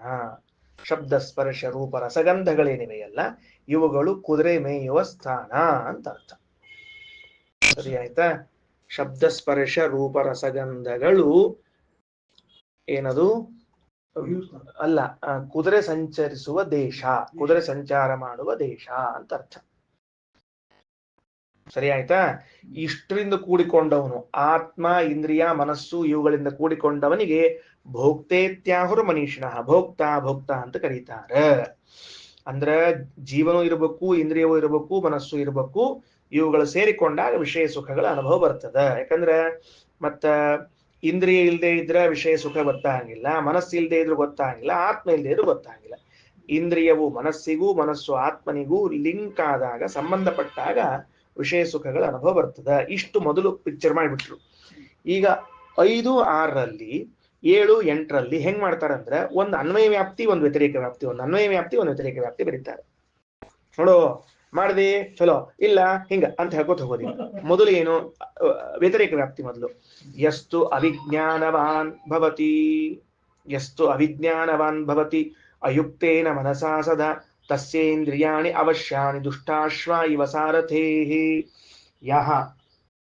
ಯಾರಿದ್ದಾನಲ್ಲ ಅವೇನಿದ್ದಾನ ಅಂತ ಕೇಳಿದ್ರೆ ಅವಿಜ್ಞಾನವಾನ್ ಭವತಿ. ಚಂದ ಹೇಳ್ಯಾರ, ಏನ್ ಬರ್ದಾರ್ರಿ? ಅವಿಜ್ಞಾನವಾನ್ ಭವತಿ ಅಂದ್ರೆ ವಿವೇಕಹೀನನಾಗಿರುತ್ತಾನೋ. ಯಹ ಅವಿಜ್ಞಾನವಾನ್, ವಿವೇಕಹೀನ ಅಂದ್ರೆ ಬುದ್ಧಿಯ ಮಾತನ್ನು ಕೇಳುವುದಿಲ್ಲವೋ, ಸಾರಥಿಯಾದ ಬುದ್ಧಿಯ ಮಾತನ್ನು ಕೇಳದೆ ಇದ್ದಾಗ ಎಷ್ಟು ಅವಿಜ್ಞಾನವಾನ್ ಭವತಿ, ಅವಾಗೇನಾಗ್ತದೆ? ಅಯುಕ್ತೇನ ಮನಸ ಅಂದ್ರೆ ನಿಗ್ರಹಕ್ಕೆ ಬರದೇ ಇರುವಂತಹ ಮನಸ್ಸಿನಿಂದ, ಅಯುಕ್ತೇನ ಮನಸ ಸದಾ ತಸ್ಯ ಅವನಿಗೆ ಇಂದ್ರಿಯಾಣಿ ಅವಶ್ಯಾನಿ, ಇಂದ್ರಿಯಗಳೇನಾಗ್ತಾವ? ವಶಕ್ಕೆ ಬರುವುದಿಲ್ಲ. ಬುದ್ಧಿ ಜೀವನು ವಿವೇಕರಹಿತನಾಗಿ ವರ್ತಿಸಿದಾಗ ಮನಸ್ಸೆಂಬ ಲಗಾಮು ಕೈಬಿಟ್ಟು ಹೋಗ್ತದೆ. ಕೈಬಿಟ್ಟು ಹೋದಾಗ ಇಂದ್ರಿಯಗಳೆಂಬ ಕುದುರೆಗಳು ಇವನ ವಶ ತಪ್ಪಿ ಹೋಗುತ್ತವೆ. ಹೇಗೆ ಅಂದ್ರೆ ದುಷ್ಟ ಅಶ್ವಗಳು ಸಾರಥಿಯ ಕೈ ತಪ್ಪಿದಂತೆ. ಉಪಮಾಲಂಕಾರ, ಮತ್ತ ರೂಪಕದ ಜೊತೆಗೆ ಉಪಮಾಲಂಕಾರ. ದುಷ್ಟಾಶ್ವ ಇವ ಸಾರಥೇಗೆ, ಸಾರಥಿಗೆ ದುಷ್ಟ ಅಶ್ವಗಳು ಹೆಂಗ ಅವಶ್ಯವಾಗ್ತಾವೋ ಹಾಗೆ ಇಂದ್ರಿಯಗಳು ಅವಶ್ಯವಾಗ್ತಾವ. ಸೊ ಬುದ್ಧಿ ಚಲೋ ಇಟ್ಟುಕೊಳ್ರಿ. ಮೊದಲನೇದ್ದು ಬುದ್ಧಿ ಮಾತು ಕೇಳ್ರಿ. ಮೊದಲು ಬುದ್ಧಿ ಕರೆಕ್ಟ್ ಇನ್ಸ್ಟ್ರಕ್ಷನ್ ಕೊಡ್ತಿರ್ತಾನೆ, ಮನಸ್ಸಿನ ಮಾತು ಕೇಳಬಾರ್ದಂತ. ಬುದ್ಧಿ ಏನ್ ಮಾಡ್ತದ? ಮನಸ್ಸಿಗೆ ಹೇಳ್ತದ ಇದು ಬೇಡ ಇದು ಬೇಕು ಅಂತ. ನಾ ಬುದ್ಧಿ ಮಾತು ಬಿಟ್ಟು ಮನಸ್ಸಿನ ಮಾತು, ಯಾಕಂದ್ರೆ ಮನಸ್ಸು ಆಕರ್ಷಣೆಗೊಳಗಾಗ್ತದೆ ಬೇಗನೆ, ಬುದ್ಧಿ ಆಕರ್ಷಣೆಗೊಳಗಾಗೋದಿಲ್ಲ. ಬುದ್ಧಿ ಅನ್ನೋ ಶಬ್ದಕ್ಕನ ವಿವೇಚನೆ ಅಂತ ಅರ್ಥ. ಅದಕ್ಕೆ ವಿವೇಕ, ಅದಕ್ಕೆ ಬೇಕೋ ಬೇಡೋ ಅಂತೆಲ್ಲ ವಿಚಾರ ಮಾಡ್ತಿರ್ತದ. ಮನಸ್ಸು ಏನ್ ಮಾಡ್ತದ? ವಿಚಾರ ಮಾಡ್ಲಿಕ್ಕೆ ಹೋಗುದೇ ಇಲ್ಲ, ಅದು ಡೈರೆಕ್ಟ್ ಆಕರ್ಷಣೆಗೊಳಗಾಗ್ಬಿಡ್ತದೆ, ಹೋಗ್ಬಿಡ್ತದೆ ಕೆಲಸ ಅಷ್ಟೇ. ಅದರಿಂದ ಹೆಂಗಂತ ನೋಡ್ರಿ, ಎಷ್ಟು ಅವಿಜ್ಞಾನವಾನ್ ಭವತಿ ಅಂದ್ರೆ ಇದನ್ನ ನೆಗೆಟಿವ್ ಫಾರ್ಮ್ ಒಳಗೆ ಹೇಳಿಗತ್ತಾರ್ರಿ. ಯಾರೂ ಅವಿವೇಕಿ ಆಗ್ಬಿಡ್ತಾನೋ, ವಿವೇಕರಹಿತನಾಗ್ತಾನೋ, ಆಗ ಮನಸ್ಸು ಅವನ ವಶದಲ್ಲಿ ಹೋಗುವುದಿಲ್ಲ.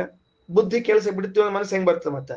ಸದಾ ತಸ್ಯ ಅವನ ಇಂದ್ರಿಯಾಣಿ, ಇಂದ್ರಿಯಗಳು ಅವಶ್ಯಾನಿ ಹಿಡಿತಕ್ಕೆ ಬರೋದಿಲ್ಲ. ಹೆಂಗ? ದುಷ್ಟಾಶ್ವ ಇವ ಸಾರಥೇ ಹೇ, ಸಾರಥಿಯ ಕೈಯಲ್ಲಿ ದುಷ್ಟ ಅಶ್ವಗಳ ಪರಿಸ್ಥಿತಿ ಹೆಂಗೋ ಅಥವಾ ದುಷ್ಟ ಅಶ್ವಗಳ ಕೈಯಲ್ಲಿ ಸಿಕ್ಕೊಂಡ ಸಾರಥಿ ಕಥೆ ಹೆಂಗೋ ಹಂಗಾಗ್ತದ. ಇಂಥ ರಥದಾಗ ನೀ ಕೂತಿದ್ದೆ ಅಂದ್ರೆ ಏನಾಗ್ತದಪ್ಪಿ? ಡ್ರಿಂಕ್ ಮಾಡಿ ಕೂತ ಡ್ರೈವರು ಯಾವ ವಾಹನ ಓಡಿಸ್ತಾನ ಅಲ್ಲಿ ನಾವು ಕೂತ್ಕೊಂಡ್ರೆ ಏನಾಗ್ತದ? ಅಷ್ಟೇ ಕೆಲಸ, ಬೇರೆ ಏನಿಲ್ಲ ಇಲ್ಲ. ಏನ್ರಿ ಯಾರೋ ಬರ್ದಿದ್ರಂತ, ದುಳ್ಕೇಡವರ ಶ್ರೀನಿವಾಸ್ ಏನೋ ಬರ್ದಿದ್ರಂತ, ಮದ್ಯಪಾನ ಮಾಡಿ ವಾಹನ ಚಲಾಯಿಸಬೇಡ್ರಿ ಅಂತ ಬರ್ದಿದ್ರಂತ. ಅವ ಬಂದ್ ನಿರ್ಧಾರ ಮಾಡ್ಕೊಂಡ್ಬಿಟ್ಟ, ಸಿಟಿ ಮೇಲೆ ಕುತ್ಕೊಂಡ ಅಲ್ಲೇ ಕುಡ್ಕೋತ ಡ್ರೈವಿಂಗ್ ಮಾಡ್ಲಿಕ್ಕೆ ಬಿಟ್ಟವ. ಅಲ್ಲೂ ಏನ್ ಹೇಳ್ಯಾರ ಸರ್, ಏನ್ ಹೇಳ್ಯಾರ? ಮದ್ಯಪಾನ ಮಾಡಿ ಡ್ರೈವಿಂಗ್ ಮಾಡ್ಬೇಡ ಅಂತ ಹೇಳ್ಯಾರ, ಕುಡ್ಕೋತ್ ಮಾಡ್ಬೇಡ ಅಂತ ಹೇಳಿಲ್ಲ ಅಂದವ. ಎಷ್ಟು ಹಣ ಇದ್ದ ವಿಚಾರ ಮಾಡ್ರಿ. ಅವ ಮದ್ಯಪಾನ ಮಾಡಿಲ್ಲ, ನಾನು ಮಾಡ್ಕೋತಿದ್ದೀನಿ, ಇನ್ನು ಮುಗುದಿಲ್ಲ ನಂದು, ಕುಡ್ಕೋತ ಹೊಂಟೀನಿ ನಾನು. ಪಾಪಿ ತಂದ್ಕಂದು ಅದಕ್ಕ ಮದ್ಯಪಾನ ಮಾಡಬಾರ್ದು, ಸೊ ಮಾಡ್ಕೋತ ಹೊಂಟ್ಬಿಟ್ರಿ ಅಂತ ಹೇಳಿದಂತವ. ಇನ್ನು ಅನ್ವಯ ವ್ಯಾಪ್ತಿಯಲ್ಲಿ ಎಷ್ಟು ವಿಜ್ಞಾನವಾನ್ ಭವತಿ, 6ನೇ ಮಂತ್ರ. ವಿವೇಕಿ ಇದ್ದವ ಎಷ್ಟು ವಿಜ್ಞಾನವಾನ್ ಭವತಿ. ವಿಜ್ಞಾನವಾನ್ ಅನ್ನೋ ಶಬ್ದಕ್ಕ ಅದಕ್ಕೆ ರಾಯರು ಬರೀತಾರ, ಸಾರಥಿ ಸ್ಥಾನೀಯ ಬುದ್ಧಿಮಾನ್. ಸಾರಥಿಯ ಸ್ಥಾನದಲ್ಲಿ ಕುಳಿತಿರುವಂತಹ ಬುದ್ಧಿಯ ಕೈಲಿರ್ತಾನೋ ಯುಕ್ತೇನ ಮನಸಾ ಸದಾ. ಅವಾಗ ಮನಸ್ಸು ಏನಾಗ್ತದ? ತಾನೇ ಕಂಟ್ರೋಲ್ ಬರ್ತದ. ಸಾರಥಿಯಾದ ಬುದ್ಧಿಯ ಕೈಯಲ್ಲಿ ಮನಸ್ಸನ್ನ ಕೊಟ್ಟಾಗ ತಸ್ಸೇಂದ್ರಿಯಾಣಿ ವಶ್ಯಾನಿ, ಆವಾಗ ಅವನ ಇಂದ್ರಿಯಗಳು ವಶವಾಗ್ತಾವ. ಹೆಂಗ? ಸದಶ್ವ ಇವ ಸಾರಥೇ, ಒಳ್ಳೆ ಅಶ್ವಗಳು ಸಾರಥಿ ಹೇಳಿದಂಗ ಹೆಂಗ ಕೇಳ್ಕೋತ ಅಡ್ಡಾಡ್ತಿರ್ತಾವೋ ಹಂಗ. ಸರಿ ಆತೇನ್ರಿ? ಶ್ಲೋಕ ರೂಪದಿಂದ ಹೇಳ್ತಾರ, ನಮ್ಗೆ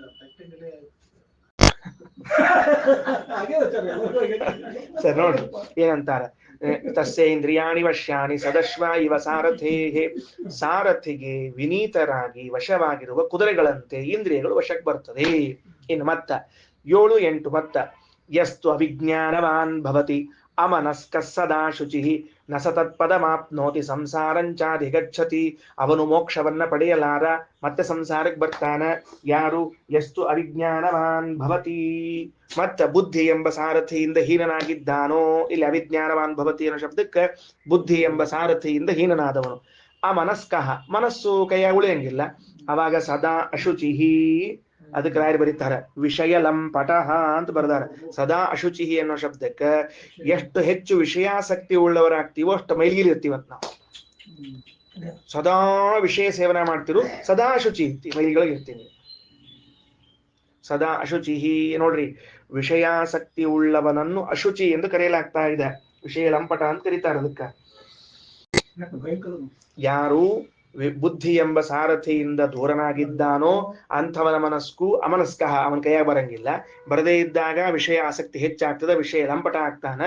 ಆಗ ಸಹ ಅವನು ತತ್ಪದಂ ನ ಆಪ್ನೋತಿ, ಭಗವಂತನ ಮನೆಯನ್ನ ಮುಟ್ಟುವುದಿಲ್ಲ ಅಥವಾ ಭಗವತ್ ಸ್ವರೂಪವನ್ನು ತಿಳಿಯುವುದಿಲ್ಲ. ಪದ ಅನ್ನೋ ಶಬ್ದಕ್ಕೆ ಸ್ವರೂಪ ಅಂತೂ ಅರ್ಥ, ಮನೆ ಅಂತೂ ಅರ್ಥ, ಮುಟ್ಟೋದಿಲ್ಲ. ಸಂಸಾರಂಚಾಧಿಗಚ್ಚತಿ, ಮತ್ ಸಂಸಾರಕ್ಕೆ ಬಂದ್ಬಿಡ್ತಾನ. ತಿಳಿತೇನ್ರಿ? ಪದ ಅನ್ನೋ ಶಬ್ದಕ್ಕೆ ಭಗವಂತನ ಸ್ವರೂಪ ಅಂತ ಇಷ್ಟಿಟ್ಕೊಂಡ್ಬಿಡ್ರಿ. ಇನ್ನು 8ನೇ ಮಂತ್ರ ಎಷ್ಟು ವಿಜ್ಞಾನವಾನ್ ಭವತಿ. ಯಾರು ಬುದ್ಧಿ ಎಂಬ ಸಾರಥಿಯ ಜೊತೆಗಿರ್ತಾನೋ, ಮಿತ್ರನ ಜೊತೆಗಿರ್ತಾನೋ, ಸ ಮನಸ್ಕಃ, ಮನಸ್ಸು ಸಮಾಧಾನವಾಗಿರ್ತದ, ಅವನ ಕೈಲಿರ್ತದದು. ಸದಾ ಶುಚಿಹಿ, ಸಮನಸ್ಕಃ ಅಂದ್ರೆ ವಶದಲ್ಲಿರುವ ಮನಸ್ಸು ಅಂತ ಅರ್ಥ. ಅದಕ್ಕೆ ಸಮನಸ್ಕ ಸದಾ ಶುಚಿಹಿ, ವಶದಲ್ಲಿರುವಂತಹ ಮಂದ್ರೆ ಸದಾ ಶುಚಿಹಿ. ಇವ ಸದಾ ಅಶುಚಿಹಿ, ಇವ ಸದಾ ಶುಚಿಹಿ, ಯಾವಾಗ್ಲೂ ಮಡಿ ಇವ. ಯಾಕ? ವಿಷಯ ಅಲಂಪಟ, ವಿಷಯಾಸಕ್ತಿ ಇಲ್ಲವನಿಗೆ. ಸತು ತತ್ಪದಮಾಪ್ನೋತಿ, ಅವೇನಾಗ್ತಾನ? ಭಗವತ್ ಸ್ವರೂಪವನ್ನು ಹೊಂದುತ್ತಾನ, ಭಗವತ್ ರೂಪವನ್ನು ಕಾಣ್ತಾನ. ಯಸ್ಮಾತ್ ಭೂಯೋ ನ ಜಾಯತೆ, ಪುನಃ ಅವನು ಹುಟ್ಟಿ ಬರುವುದಿಲ್ಲ. ಅಂದ್ರೆ ಏನ್ ಮಾಡಿದ್ರು? ಇಂದ್ರಿಯ ನಿಗ್ರಹ ಧ್ಯಾನಕ್ಕೆ ಅತ್ಯಂತ ಅವಶ್ಯಕ ಅಂತ ತೋರಿಸಿಕೊಟ್ರು. ಎಷ್ಟು ಚಂದ ನೋಡ್ರಿ ಇದು ರೂಪಕ ಹೆಂಗದ. ವಿಜ್ಞಾನ ಸಾರಥಿರ್ಯಸ್ತು, ವಿಜ್ಞಾನ ಸಾರಥಿ ಅಂದ್ರ ಗುರುಮುಖೇನ ಉಪದೇಶವನ್ನ ಪಡೆದು ಶಾಸ್ತ್ರಾಧ್ಯಯನವನ್ನ ಮಾಡಿ ಶ್ರವಣ ಮನನಾದಿಗಳನ್ನ ಮಾಡಿಕೊಂಡು ಕುಳಿತಿರುವ ವ್ಯಕ್ತಿ ಇದ್ದಾನಲ್ಲ, ಅದುವೇ ವಿಜ್ಞಾನ ಸಾರಥಿ. ಬಹಳ ಚಂದ ಬರ್ದಾರ. ವಿಜ್ಞಾನ ಸಾರಥಿರ್ಯಸ್ತು.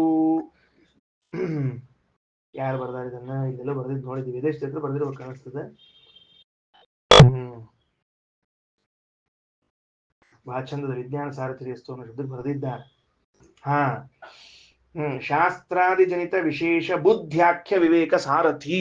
ಶಾಸ್ತ್ರವನ್ನ ಓದಿ ಅರ್ಥ ಮಾಡಿಕೊಂಡು ವಿಶೇಷ ಬುದ್ಧಿ ಸಂಪಾದನೆ ಮಾಡಿ ಆ ಬುದ್ಧಿಯನ್ನೇ ನಮ್ಮ ಜೀವನದ ರಥಕ್ಕೆ ಸಾರಥಿಯನ್ನಾಗಿ ಮಾಡಿ ಇಟ್ಟು ಬಿಟ್ರೆ ಮುಗಿದು ಹೋಯ್ತು ಕೆಲಸ ಅಂತ ತಿಳಿಸ್ತಾರೆ. ವಿಜ್ಞಾನ ಸಾರಥಿರ್ಯಸ್ತು.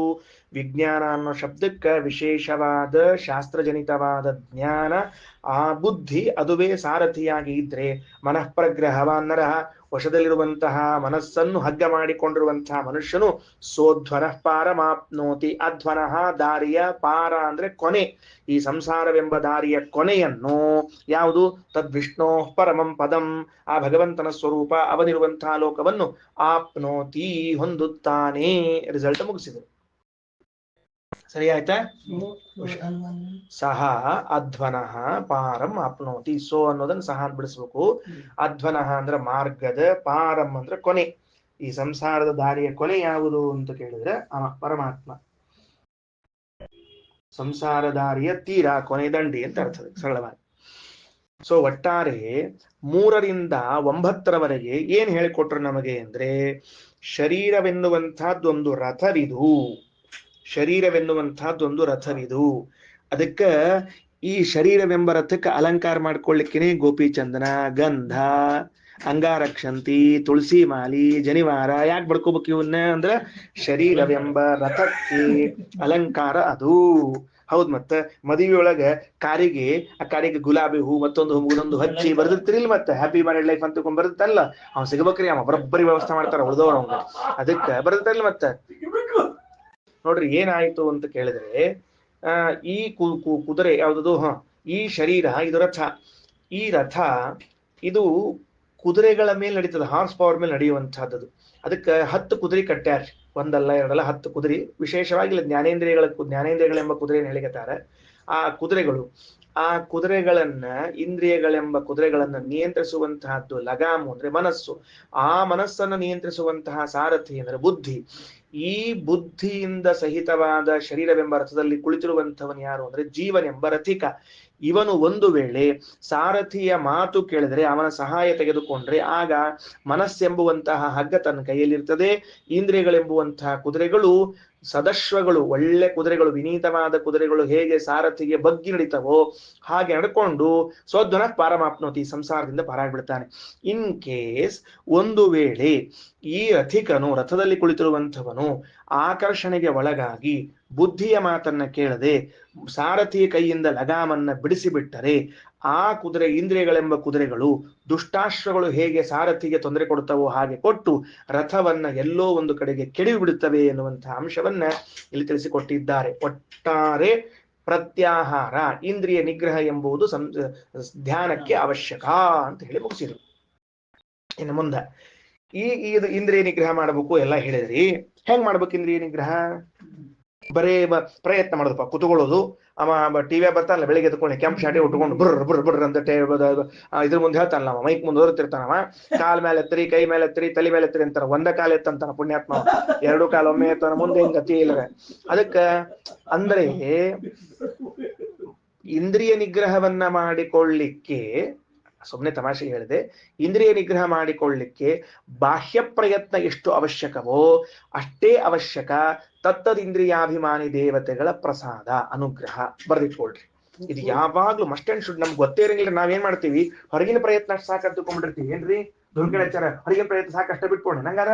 ಅದಕ್ಕೆ ಹೊರಗಿನ ಪ್ರಯತ್ನ ಅಷ್ಟ ಸಾಕಲ್ಲ, ಹೊರಗಿನ ಪ್ರಯತ್ನದ ಜೊತೆಗೆ ಇಂದ್ರಿಯಾಭಿಮಾನಿ ದೇವತೆಗಳ ಪರಮಾನುಗ್ರಹವೂ ಬೇಕು. ಬರ್ಕೋಣ. ಇಂದ್ರಿಯ ನಿಗ್ರಹಕ್ಕೆ ನಮ್ಮ ಪ್ರಯತ್ನದ ಜೊತೆಗೆ, ಬಾಹ್ಯ ಪ್ರಯತ್ನದ ಜೊತೆಗೆ, ಬಾಹ್ಯ ಪ್ರಯತ್ನ ಅಂತ ಅರ್ಥ ಆಗ್ತದೆ, ನಮ್ಮ ಪ್ರಯತ್ನ ಜೊತೆಗೆ ಇಂದ್ರಿಯಾಭಿಮಾನಿ ದೇವತೆಗಳ ಅನುಗ್ರಹವೂ ಅಷ್ಟೇ ಮುಖ್ಯ, ಅಷ್ಟೇ ಮುಖ್ಯ. ಆ ಇಂದ್ರಿಯಾಭಿಮಾನಿ ದೇವತೆಗಳ ಅನುಗ್ರಹವೂ ಅಷ್ಟೇ ಮುಖ್ಯ ಅಂತನ್ನುವ ಅಂಶವನ್ನು ಎಷ್ಟು ಪ್ರೆಸೆಂಟ್ ಮಾಡ್ಲಿಕ್ಕೆ ಎಷ್ಟು ಚಂದ ಮಾಡ್ಬೋದು ಹೇಳಿ ನೋಡಂತ. ಹೆಂಗ್ ಪ್ರೆಸೆಂಟ್ ಮಾಡಬಹುದು? 2 ಅಂಶದಲ್ಲಿ ಪ್ರೆಸೆಂಟ್ ಮಾಡ್ತಾರೆ ಅದನ್ನ. ಮೊದಲು ಯಾವ ಯಾವ ಇಂದ್ರಿಯಗಳಿಗೆ ಯಾರ್ಯಾರ ಅಭಿಮಾನಿಗಳು ಫಸ್ಟ್ ಹೇಳ್ಬಿಡೋದು ಅಂತ, ಸರಿ ರ್ಯಾಂಡಮ್ಲಿ ಕಣ್ಣಿಗೆ ಇವರು, ಕಾಯಿ ಹೆಂಗ್ ಹೇಳಿ ಮುಗಿಸ್ಬಿಡೋದು. ಅದು ಮುಗಿದ ಮೇಲೆ ಕೆಳಗಿನ ಇಂದ್ರಿಯಾಭಿಮಾನಿ ದೇವತೆ ಮೇಲಿನ ಇಂದ್ರಿಯಾಭಿಮಾನಿ ದೇವತೆಗಳ ಅಧೀನನೂ ಆಗಿದ್ದಾನೆ ಎಂಬ ಒಂದು ಅಂಶ ಆಡ್ ಮಾಡ್ಕೋಬೇಕು ನಾವೀಗ. ಅಂದ್ರೆ ಅದು ಇಂದ್ರಿಯ ನಿಗ್ರಹಕ್ಕೆ ಅನುಕೂಲ ಆಗ್ತದಂತ. ನೋಡಪ್ಪ, ಕಣ್ಣಿಗೆ ಸೂರ್ಯ ಅಭಿಮಾನಿ ಇಷ್ಟು ತಿಳ್ಕೊಂಡ್ಬಿಟ್ಟೆ, ಸರಿ ಸೂರ್ಯನ ಉಪಾಸನೆ ಮಾಡ್ತೀನಿ, ಸೂರ್ಯ ಸೂರ್ಯ ಸೂರ್ಯ ಮಾಡು. ಆದ್ರೆ ಆ ಇಂದ್ರಿಯಕ್ಕೂ ಮೇಲೆ ಇರುವಂತಹ ದೇವತೆ ಇದ್ದಾರಲ್ಲ, ಯಾರನ್ನು ಬರ್ತಾರೆ, ಅವರ ಅಧೀನನಾಗಿ ಈತನಿದ್ದಾನೆ ಎಂಬ ಚಿಂತನೆಯೂ ಅಷ್ಟೇ ಅವಶ್ಯಕ. ಆ ಅಂಶವನ್ನು ಇಲ್ಲಿ ಮುಂದೆ ನಮಗೆ ಹೇಳಿ ಕೊಟ್ಟಾರೆ ಈಗ ಅವರು. ತಗೊಳ್ರಿ, ಮೊದಲು ಮಂತ್ರ ಓದ್ಬೋಣ ಅಂತ. 10ನೇ ಮಂತ್ರ. ಇಂದ್ರಿಯೇಭ್ಯ ಪರಾಹ್ಯರ್ಥಾಃ ಅರ್ಥೇಭ್ಯಶ್ಚ ಪರಂ ಮನಃ ಮನಸಸ್ತು ಪರಾ ಬುದ್ಧಿಃ ಬುದ್ಧೇರಾತ್ಮ ಮಹಾನ್ ಪರಃ ಮಹತಃ ಪರಮಂ ವ್ಯಕ್ತಂ ಅವ್ಯಕ್ತಾತ್ ಪುರುಷಃ ಪರಃ ಪುರುಷಾನ್ನ ಪರಃ ಕಿಂಚಿತ್ ಸಾಕಾಷ್ಟಾ ಸಾ ಪರಾಗತಿಃ. ಇದು ಭಗವದ್ಗೀತೆಯ 3ನೇ ಅಧ್ಯಾಯದ ಕೊನೆ ಶ್ಲೋಕವೂ ಹೌದು, ಕಾಟಕೋಪನಿಷತ್ತಿನ ವಾಕ್ಯವೂ ಹೌದು.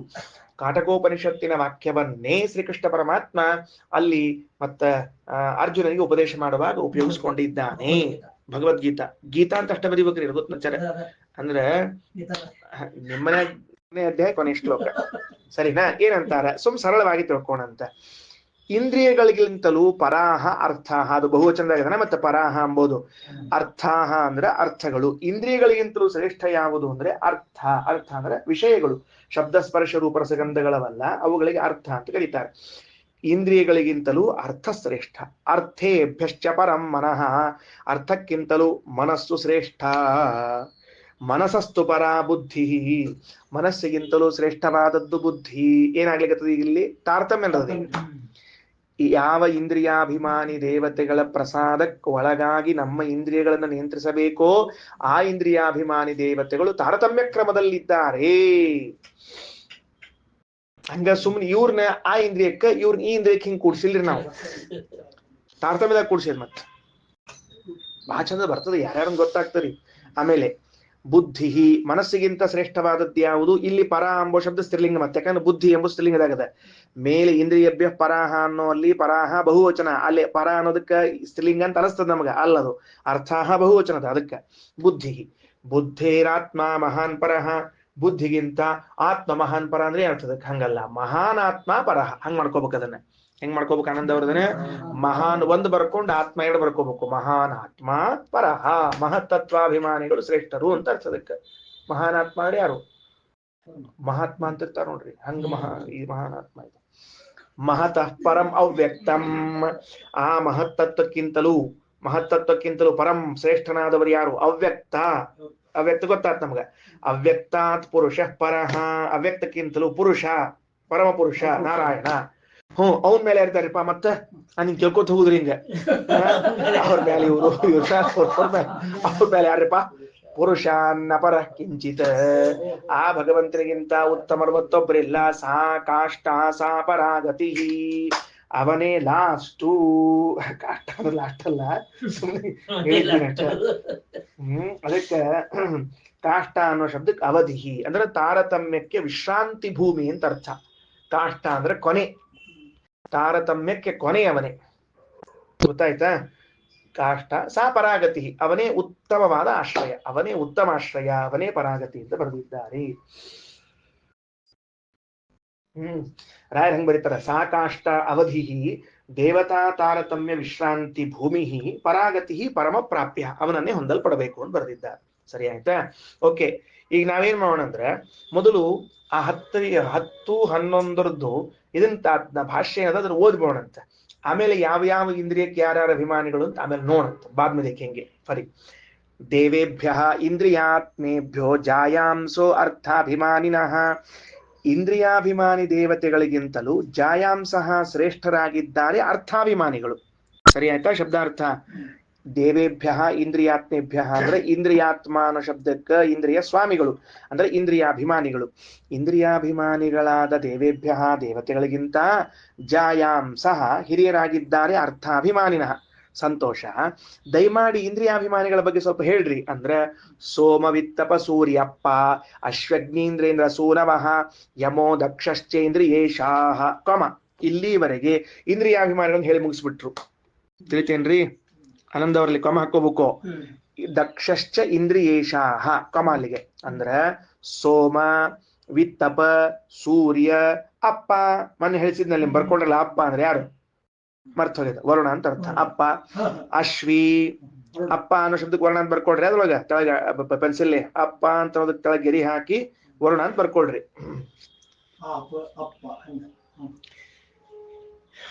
ಹೀಗಾಗಿ ನನಗ್ ಹೆಂಗ್ ನೆನಪುಳಿತ್ ನೋಡ್ರಿ, ನೀವು ಮರ್ತಿದ್ದಕ್ಕ ಪ್ರಾಫಿಟ್ ಅದು. ಅದಕ್ಕೆ ಸೋಮವಿತ್ತಪ ಸೂರ್ಯ ಅಪ್ಪ ಅಪ್ಪ ಅಂದ್ರೆ ವರುಣ, ಸರಿನಾ? ಅಶ್ವಿ ಅಂದ್ರೆ ಗೊತ್ತದ, ಅಶ್ವಿನಿ ದೇವತೆಗಳು. ಅಗ್ನಿ, ಇಂದ್ರ, ಇಂದ್ರ ಸೂನು ಅಂದ್ರೆ ಜಯಂತ. ಇಂದ್ರ ಸೂನು ಯಾರು? ಜಯಂತ, ಪಾದಾಭಿಮಾನಿ ಜಯಂತ. ತಿಳಿತೇನು? ಪಾದಾಭಿಮಾನಿ ಯಾರು? ಅಷ್ಟ ಜಯಂತಾಚಾರು. ಯಮಃ, ಯಮದೇವರು. ದಕ್ಷ, ದಕ್ಷ ಪ್ರಜಾಪತಿ. ಇವರೆಲ್ಲರೂ ಇಂದ್ರಿಯೇಶಾಹ, ಇಂದ್ರಿಯಾಭಿಮಾನಿಗಳು. ಇನ್ನು ಅರ್ಥಾಭಿಮಾನಿಗಳು ಯಾರು?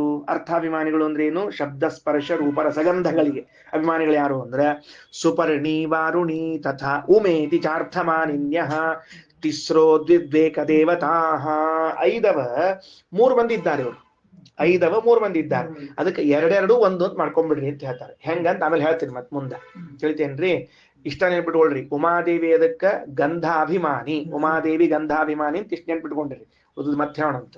ಸರಿ, ಮನೋಭಿಮಾನಿನ ಅರ್ಥಾಭಿಮಾನಿಗಳಿಗಿಂತ ಮನೋಭಿಮಾನಿಗಳು ಶ್ರೇಷ್ಠ ಅಂತಿದ್ರಲ್ಲ ಅಂದ್ರೆ ಮನೋಭಿಮಾನಿನೋ ರುದ್ರ ವೀಂದ್ರ ಶೇಷಾಸ್ತ್ರಯೋಪಿತು.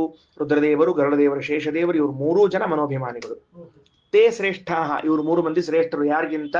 ಅರ್ಥಾಭಿಮಾನಿಭ್ಯ, ಅರ್ಥಾಭಿಮಾನಿಗಳೆನಿಸಿದ ಸೌಪರ್ಣಿ ವಾರುಣಿ ಪಾರ್ವತಿಯರಿಗಿಂತಲೂ ಗರುಡಶೇಷ ರುದ್ರದೇವರು ಶ್ರೇಷ್ಠರು. ತೇಭ್ಯ, ಆ ಗರುಡಶೇಷ ರುದ್ರದೇವರಿಗಿಂತಲೂ ಬುದ್ಧಿ ಸರಸ್ವತಿ, ಬುದ್ಧಿಭಿಮಾನಿಯಾದ ಸರಸ್ವತಿಯು ಶ್ರೇಷ್ಠಳು ಅವ್ರ ಮೂರು ಮಂದಿಗಿಂತ. ತಸ್ಯಾ ಬ್ರಹ್ಮ ಮಹಾನಾತ್ಮ, ಆ ಬ್ರಹ್ಮ, ಆ ಸರಸ್ವತಿಗಿಂತಲೂ ಮಹಾನಾತ್ಮ ಎನಿಸಿಕೊಳ್ಳುವಂತಹ ಚತುರ್ಮುಖ ಬ್ರಹ್ಮದೇವರು. ತಥೋ ಅವ್ಯಕ್ತಾಭಿಧ ರಮಾ, ಅವರಿಗಿಂತ ಮೇಲಿರುವಂಥವಳು ಅವ್ಯಕ್ತಾಭಿಮಾನಿ ರಮಾದೇವಿ.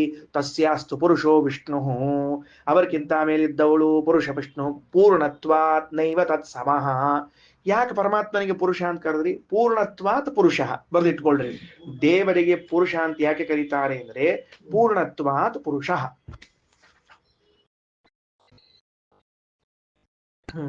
ನೈವ ತತ್ಸಮಃ, ಅವನಿಗೆ ಸಮನಾದವರಿಲ್ಲ. ಕಶ್ಚಿತ್, ಅವನಿಗೆ ಸಮನಾದವರೇ ಇಲ್ಲ ಅಂದ್ಮೇಲೆ ಕುತಶ್ಚಿತ್ ಶ್ರೇಷ್ಠಸ್ತು ನಾಸ್ತಿ ಇತಿ ಕಿಮುಸಾ ಕಥಾ. ಶ್ರೇಷ್ಠ ಇದ್ದಾನಂತ ಎಲ್ಲಿ ಹೇಳಬೇಕು? ಪುರುಷ ಶಬ್ದವಾಚ್ಯನಾದ ಪೂರ್ಣನಾದ ಪರಮಾತ್ಮನಿಗೇನೆ ಸಮಾನನಾದವನು ಇಲ್ಲ ಅಂದಮೇಲೆ ಉತ್ತಮನಾದವನನ್ನ ಎಲ್ಲಿಂದ ತರಬೇಕಪ್ಪ? ಅಪಾಸ್ತಂ ರಸೋ ಯೋಷ್ಟಮಃ, ಇಲ್ಲವೇ ಇಲ್ಲ. ಅಪಾಸ್ತಂ ರಸೋ ಯೋಷ್ಟಮಃ, ಇಲ್ಲವೇ ಇಲ್ಲ. ಏಳನೇ ರಸಾನ ಇಲ್ಲ, ಎಂಟನೇದಲ್ಲಿಂತಾರ್ಲಿ ಹೋಯೇ ಅಪ್ಪ ಅಂತ ಬರ್ತಾರೆ.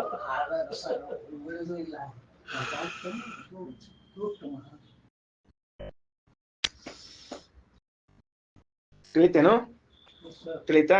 ಒಂದ್ಸರ್ತಿ ಇಂದ್ರಿಯಾಭಿಮಾನಿಗಳನ್ನ ಹೇಳಿರ್ತೀನಿ, ಅದನ್ನ ಬರ್ಕೊಂಡ್ರೆ ಸರಿ, ಇಲ್ಲದೆ ಇದ್ರು ಕೇಳಿದ್ರು ಸರಿ. ಇಂದ್ರಿಯಾಭಿಮಾನಿಗಳು ಹೆಚ್ಚು ಗೊತ್ತಿರ್ತಾರೆ, ಅದನ್ನ ಸುಮ್ಮನೆ ಹೇಳಿರ್ತೀನಿ. ಇನ್ನ ಶ್ರವಣೇಂದ್ರಿಯಕ್ಕೆ ಅಭಿಮಾನಿಗಳು ಚಂದ್ರ,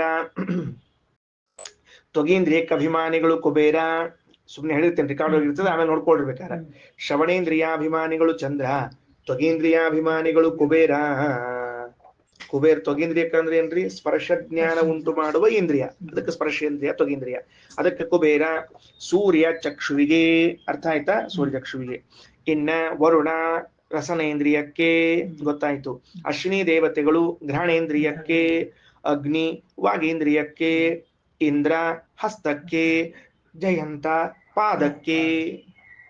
ಗೊತ್ತಾಯ್ತಿಲ್ಲೋ? ಯಮ ಮಲ ವಿಸರ್ಜನೆ ಮಾಡುವ ಇಂದ್ರಿಯಕ್ಕೆ, ಅವರ ಅನುಗ್ರಹ ಇದ್ರೆ ಸರಿ, ಇಲ್ಲದೆ ಇದ್ರೆ ಗೋವಿಂದ. ಯಮ ವಾಯುವಿಗೆ. ದಕ್ಷ ಇವರು ಉಪಸ್ಥಾಭಿಮಾನಿಗಳು, ಮೂತ್ರ ವಿಸರ್ಜನೆ ಮಾಡುವ ಇಂದ್ರಿಯಗಳು. ಗುದ ಮತ್ತು ಜನನೇಂದ್ರಿಯಗಳಿಗೆ, ಗುದಕ್ಕೆ ಯಮದೇವರು, ಜನನೇಂದ್ರಿಯಕ್ಕೆ ದಕ್ಷ ಪ್ರಜಾಪತಿಗಳು. ಸರಿ ಆಯ್ತಾ? ಒನ್ಸ್ ಅಗೇನ್ ಹೇಳ್ಕೊಂಡ್ ಬರೋಣಂತ ಮತ್ತೊಮ್ಮೆ. ಶ್ರವಣೇಂದ್ರಿಯಕ್ಕೆ ಚಂದ್ರ, ತ್ವಗೇಂದ್ರಿಯಕ್ಕೆ ಕುಬೇರ, ಚಕ್ಷುರೇಂದ್ರಿಯಕ್ಕೆ ಸೂರ್ಯ, ರಸನೇಂದ್ರಿಯಕ್ಕೆ ವರುಣ, ಘ್ರಾಣೇಂದ್ರಿಯಕ್ಕೆ ಅಶ್ವಿನಿ ದೇವತೆಗಳು, ವಾಗೇಂದ್ರಿಯಕ್ಕೆ ಅಗ್ನಿ, ಹಸ್ತೇಂದ್ರಿಯಕ್ಕೆ ಇಂದ್ರ, ಆಮೇಲೆ ಮತ್ತ ಪಾದಕ್ಕೆ ಜಯಂತ, ಗುದಕ್ಕೆ ಯಮದೇವರು, ಜನನೇಂದ್ರಿಯಕ್ಕೆ ಉಪಸ್ಥಕ್ಕೆ ದಕ್ಷ ಪ್ರಜಾಪತಿ ಆಗಿದ್ದಾರೆ. ಸರಿ ಆಯ್ತಾ? ಅದನ್ನೇ ಹೇಳಿದ್ರು. ಸೋಮ ವಿತ್ತಪ ಸೂರ್ಯಪ್ಪ ಅಶ್ವಗ್ನೀಂದ್ರೇಂದ್ರ ಸೂನವಃ ಯಮೋ ದಕ್ಷಶ್ಚೇಂದ್ರಿಯೇಶಾಹ. ಮುಗಿಸ್ಬಿಟ್ರು. ಸರಿ ಆಯ್ತಿಲ್ರಿ? ಮುಂದೆ ಹೋಗೋಣಂತ. ಈಗ ನೆಕ್ಸ್ಟ್ ಈ ಅರ್ಥಾಭಿಮಾನಿಗಳನ್ನ ಒಂಚೂರು ಬರ್ಕೊಳ್ರಿ. ಅರ್ಥಾಭಿಮಾನಿಗಳನ್ನ ಏನು ಅಂತ ಕೇಳಿದ್ರೆ ಹಿಂಗ ಅರ್ಥ ಅದಕ್ಕೆ ಏನು ಅಂದ್ರೆ ಶಬ್ದ ಸ್ಪರ್ಶಗಳಿಗೆ ಸುಪರ್ಣಿ. ಗರುಡದೇವರ ಹೆಂಡತಿ, ಗರುಡದೇವರ ಹೆಂಡತಿಯು ಶಬ್ದ ಸ್ಪರ್ಶಗಳನ್ನು ಕಂಟ್ರೋಲ್ ಮಾಡ್ತಾಳವಳು.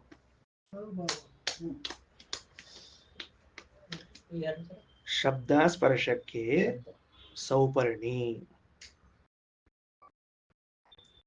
ರೂಪರಸಗಂಧಗಳಿಗೆ ವಾರುಣಿ, ಶೇಷದೇವರ ಪತ್ನಿ. ಇದು ರೂಪರಸಗಳಿಗೆ. ಗಂಧಕ್ಕೆ ಉಮಾದೇವಿ, ಗಂಧಕ್ಕೆ ಉಮಾದೇವಿ. ಮುಗಿದು ಹೋತು. ಇನ್ನು ಉಳಿದವ್ರ ಏನ್ ಅವಶ್ಯಕತೆ ಇಲ್ಲಿ, ನೆಲ ಗೊತ್ತಾಗ್ಬಿಡುತ್ತೆ. ನಾವು ಹೇಳದೇ ಇದ್ರೂ ಗೊತ್ತಾಗ್ತದೆ. ಸರಿ ಆಯ್ತಾ? ಏನದು ಶಬ್ದ ಸ್ಪರ್ಶಗಳಿಗೆ ಸೌಪರ್ಣಿ, ರೂಪರಸಗಳಿಗೆ ವಾರುಣಿ, ಗಂಧಕ್ಕೆ ಉಮಾದೇವಿಯರು. ಸರಿ, ಮುಗಿದು ಹೋತು ವಿಷಯಗಳಿಗೆ. ಆಯ್ತು. ಹಾ, ದೇವೇಭ್ಯ ಇಂದ್ರಿಯಾತ್ಮೇಭ್ಯೋ ಜಾಯಾಂಸೋರ್ಥಾಭಿಮಾನಿನಃ ಸೋಮವಿತ್ತಪ ಸೂರ್ಯಪ್ಪ ಅಶ್ವಿಗ್ನಿಂದೇಂದ್ರ ಸೂರಮಃ ಯಮೋ ದಕ್ಷಶ್ಚೇಂದ್ರಿಯೈಷ ಸುಪರ್ಣಿ ವಾರುಣಿ ತಥಾ ಉಮೇತಿ ಚಾರ್ಥಮಾನಿನ್ಯಸ್ತಿಸ್ರೋ ದ್ವಿದ್ವೇಕ ದೇವತಾಗ ಮನೋಭಿಮಾನಿನೋ ರುದ್ರವಿಂದ್ರಶೇಷಾಸ್ತ್ರಯೋಪಿತು ತೇ ಶ್ರೇಷ್ಠಾರ್ಥಮಾನಿಭ್ಯಸ್ತೇಭ್ಯೋ ಬುದ್ಧಿ ಸರಸ್ವತಿ ತಸ್ಯ ಬ್ರಹ್ಮ ಮಹಾನಾತ್ಮ ತಥೋ ವ್ಯಕ್ತಾಭಿಧಾರಮ ತಸ್ಯಾಸ್ತು ಪುರುಷೋ ವಿಷ್ಣು ಪೂರ್ಣತ್ವಾತ್ ನೈವ ತತ್ಸಮಃ ಕಶ್ಚಿತ್ ಕುತಶ್ಚಿತ್ ಶ್ರೇಷ್ಠಸ್ತು ನಾಸ್ತಿ ಇದು ಕಿಮು ಸಾ ಕಥಾ. ಸರಿ ಆತೇನ್ರಿ? ವಿಷಯ ತಿಳಿತಾ? ಮುಂದ ಇನ್ನೊಂದು ಮಾತು ನೋಡಂತ. ಏಷು ಸರ್ವೇಷು ಭೂತೇಷು ಗೂಢೋತ್ಮಾನ ಪ್ರಕಾಶತೆ ದೃಶ್ಯತೆ ತ್ವಗ್ರಯ ಬುದ್ಧ್ಯ ಸೂಕ್ಷ್ಮಯ ಸೂಕ್ಷ್ಮದರ್ಶಿಭಿಃ. ಏಷಃ ಈ ಪರಮಾತ್ಮನು ಸರ್ವೇಷು ಭೂತೇಷು ಎಲ್ಲ ಜೀವರಾಶಿಗಳಲ್ಲಿ ಗೂಢೋ ಆತ್ಮ ಅತ್ಯಂತ ಗುಪ್ತನಾಗಿ ಇದ್ದಾನೆ, ನಿಗೂಢವಾಗಿ ಇದ್ದಾನೆ. ನ ಪ್ರಕಾಶತೆ ಹಂಗ ಕಂಡವರ ಕಣ್ಣಿಗೆ ಬೀಳೋದಿಲ್ಲ ಭಗವಂತ. ಸರಿ ಆಯ್ತೇನ್ರಿ? ಮಂತ್ರಾರ್ಥ ಆಯ್ತಾ? ಏಷಃ ಈ ಪರಮಾತ್ಮನು ಸರ್ವೇಷು ಭೂತೇಷು ಎಲ್ಲ ಭೂತಗಳಲ್ಲಿ ಗೂಢ ನಿಗೂಢವಾಗಿ ಇದ್ದಾನೆ. ಆತ್ಮ ಅನ್ನೋದು ಅಂಗ ವಿಶೇಷಣ. ಏಷಃ ಆತ್ಮ ಈ ಪರಮಾತ್ಮನು ನ ಪ್ರಕಾಶತೆ ತೋರುವುದಿಲ್ಲ. ಮತ್ತೆ ನಾವ್ ಹೆಂಗ್ ಮಾಡ್ಬೇಕು ಅಂದ್ರೆ ದೃಶ್ಯತೇತು ಕಾಣಿಸ್ತಾನೆ. ಯಾರಿಗೆ? ಅಗ್ರಯ ಸೂಕ್ಷ್ಮಯ ಬುದ್ಧ್ಯ ಸೂಕ್ಷ್ಮದರ್ಶಿಭಿ. ಆ ಬುದ್ಧಿ ಹಿಂಗಿರ್ಬೇಕಲ್ಲ, ಅಗ್ರವಾಗಿರ್ಬೇಕು, ಸೂಕ್ಷ್ಮವಾಗಿರ್ಬೇಕು. ಅಗ್ರವಾದ ಸೂಕ್ಷ್ಮವಾದ ಬುದ್ಧಿ ಉಳ್ಳ ಸೂಕ್ಷ್ಮದರ್ಶಿಗಳಿಂದ ಕಾಣ್ತಾನ. ಮುಗಿದು ಹೋದ್ ಕೆಲಸ. ಹಿಂಗೆ ಹೇಳ್ಬಿಟ್ರಿ ತಿಳ್ಕೋಬೇಕು. ಏನೋ ಮಹಾರಾಜ ಹೋಗ್ಬಿಡ್ರಿ, ಸುಳ್ಳು ಯಾಕೆ ಟೆನ್ಷನ್ ಮಾಡ್ಕೊತೀರಿ? ಏನು ಅಂತಂದ್ರೆ ಅಗ್ರಯ ಅನ್ನೋ ಶಬ್ದಕ್ಕೆ ರಾಯರು ಬರೀತಾರ ಶ್ರವಣಾದಿ ಜನಿತಯ ಭಗವತ್ ಪ್ರಸಾದ ಸದ್ರೀಚೀನಯ. ಅಗ್ರಯ ಅನ್ನೋ ಶಬ್ದಕ್ಕೆ ಭಗವಂತನ ಪ್ರಸಾದದಿಂದ ಯುಕ್ತವಾದ ಸೂಕ್ಷ್ಮವಾದ ಬುದ್ಧಿಯಿಂದ ಜ್ಞಾನಿಗಳಿಗೆ ಕಾಣಿಸ್ತಾನೆ. ಇಷ್ಟ ಹೇಳ. ಅರ್ಥ ಆಯ್ತಾ? ಬರ್ದು ಇಟ್ಕೊಳ್ರಿ. ಯಾವ್ದನ್ನ ಬರ್ಕೋಬೇಕು? ಅಗ್ರಯ. ದೃಶ್ಯತೆ ತು ಅನ್ನೋ ಶಬ್ದಕ್ಕೆ ತು ಅಂದ್ರೆ ಭಗವತ್ ಪ್ರಸಾದ ರೂಪ ಹೇತು. ತು ಅಂತ ಯಾಕೆ ಬಂದದ ಇಲ್ಲಿ ಅಂದ್ರೆ ಭಗವಂತನ ಪ್ರಸಾದವೆಂಬ ಕಾರಣ ಅದ ಒಂದರ್ಥ. ಎರಡನೇದ್ದು ಅಗ್ರಯ ಅಂದ್ರ ಶ್ರವಣಾದಿಗಳಿಂದ ಹುಟ್ಟಿದ ಭಗವತ್ ಪ್ರಸಾದದಿಂದ. ಶ್ರವಣಾದಿಗಳಿಂದ ಹುಟ್ಟಿದ ಭಗವತ್ ಪ್ರಸಾದದಿಂದ. ಸೂಕ್ಷ್ಮಯ ಅನ್ನೋ ಶಬ್ದಕ್ಕೆ ಸೂಕ್ಷ್ಮವಾದ ವಸ್ತುವನ್ನ ವಿಷಯೀಕರಿಸುವ, ಸೂಕ್ಷ್ಮವಾದ ವಸ್ತುವನ್ನು ವಿಷಯೀಕರಿಸುವ ಬುದ್ಧಿಯಿಂದ ಸೂಕ್ಷ್ಮದರ್ಶಿಭಿ ಅಂತಹ ಜ್ಞಾನಿಗಳಿಗೆ ಭಗವಂತ ಕಾಣಿಸ್ತಾನ. ಇಷ್ಟು ಮುಗಿತಿ ಕಾರ್ಯಕ್ರಮ. ಇನ್ನು ಮುಂದೆ ಎರಡು ಮಂತ್ರ ಅದ. ಈ ಎರಡು ಮಂತ್ರದೊಳಗ ಏನ್ ಹೇಳಲಿಕ್ಕೆ ಹೊರಟಾರ ಅಂತಂತಂದ್ರ ಏನ್ರಿ? ಮೇಲಿನ ದೇವತೆಗಳ ಅಧೀನವಾಗಿ ಕೆಳಗಿನ ದೇವತೆಗಳು ಇದ್ದಾರ ಎಂಬುದನ್ನು ಮರಿಬೇಡ್ರಿ ಅಂತ ಹೇಳಿ ಹೊರಟಾರಿ. ತಾರತಮ್ಯ ಆತು. ಒಂದಂಶ ಏನ್ ತಿಳ್ಕೊಂಡ್ವಿ? ಇಂದ್ರಿಯ ನಿಗ್ರಹಕ್ಕೆ ಬಾಹ್ಯ ಪ್ರಯತ್ನ ಎಷ್ಟು ಮುಖ್ಯವೋ ಆ ಇಂದ್ರಿಯಾಭಿಮಾನಿ ದೇವತೆಗಳ ಅನುಗ್ರಹವೂ ಅಷ್ಟೇ ಮುಖ್ಯ. ಆ ಇಂದ್ರಿಯಾಭಿಮಾನಿಗಳು ತಾರತಮ್ಯದಲ್ಲಿದ್ದಾರೆ, ತಾರತಮ್ಯದಲ್ಲಿ ಕೊನೆಯಲ್ಲಿದ್ದವನು ಭಗವಂತ. ಹೀಗೆ ಆಯಾ ಇಂದ್ರಿಯಾಭಿಮಾನಿ ದೇವತೆಗಳನ್ನು ತಾರತಮ್ಯದ ಕೊನೆಯಲ್ಲಿದ್ದ ಭಗವಂತನನ್ನು ತಿಳಿದ ಮೇಲೆ ಮತ್ತೊಂದು ಅಂಶವನ್ನೇನ್ ತಿಳಿಬೇಕು ಅಂದ್ರೆ ಇಂದ್ರಿಯಾಭಿಮಾನಿಗಳೆಲ್ಲರೂ ಅರ್ಥಾಭಿಮಾನಿಗಳಿಂದ ನಿಯಂತ್ರಿಸಲ್ಪಡುವರು. ಅಂದ್ರೆ ಇಂದ್ರದೇವರಿಂದ ಪ್ರಾರಂಭ ಮಾಡಿಕೊಂಡು ಎಲ್ಲರೂ ಸೌಪರ್ಣಿ ವಾರುಣಿ ಉಮಾದೇವರಿಂದ ನಿಯಂತ್ರಿಸಲ್ಪಡುವರು. ಆ ಅರ್ಥಾಭಿಮಾನಿಗಳಾದ ಸೌಪರ್ಣಿ ವಾರುಣಿ ಪಾರ್ವತಿಯರನ್ನೂ ಮನೋಭಿಮಾನಿಗಳಾದ ರುದ್ರದೇವರು ನಿಯಂತ್ರಿಸುತ್ತಾರೆ. ಸರಿನಾ? ಆ ಮನೋಭಿಮಾನಿಗಳಾದ ಗರುಡಶೇಷ ರುದ್ರದೇವರನ್ನು ಬುದ್ಧಿ ಅಭಿಮಾನಿಯಾದ ಸರಸ್ವತಿ ನಿಯಂತ್ರಿಸುತ್ತಾಳೆ. ಆ ಸರಸ್ವತಿಯನ್ನ ಮಹತ್ತತ್ವಾಭಿಮಾನಿಗಳಾದ ಬ್ರಹ್ಮದೇವರು ನಿಯಂತ್ರಿಸುತ್ತಾರೆ. ಆ ಬ್ರಹ್ಮದೇವರನ್ನ ಅವ್ಯಕ್ತ ತತ್ವಾಭಿಮಾನಿಯಾದ ಮಹಾಲಕ್ಷ್ಮಿಯು ಅವರನ್ನು ಪುರುಷನಾಮಕನಾದ ಭಗವಂತನ ನಿಯಂತ್ರಿಸುತ್ತಾನೆ ಅಂತ ಹೀಗೆ ದೇವತಾ ಪ್ರಸಾದವನ್ನು ಚಿಂತಿಸಿದಾಗ ದೇವತಾ ಪ್ರಸಾದ ಸಿಕ್ಕು ನಮಗೆ ಇಂದ್ರಿಯ ನಿಗ್ರಹ ಮಾಡಿಕೊಳ್ಳಿಕ್ ಬರ್ತದೆ.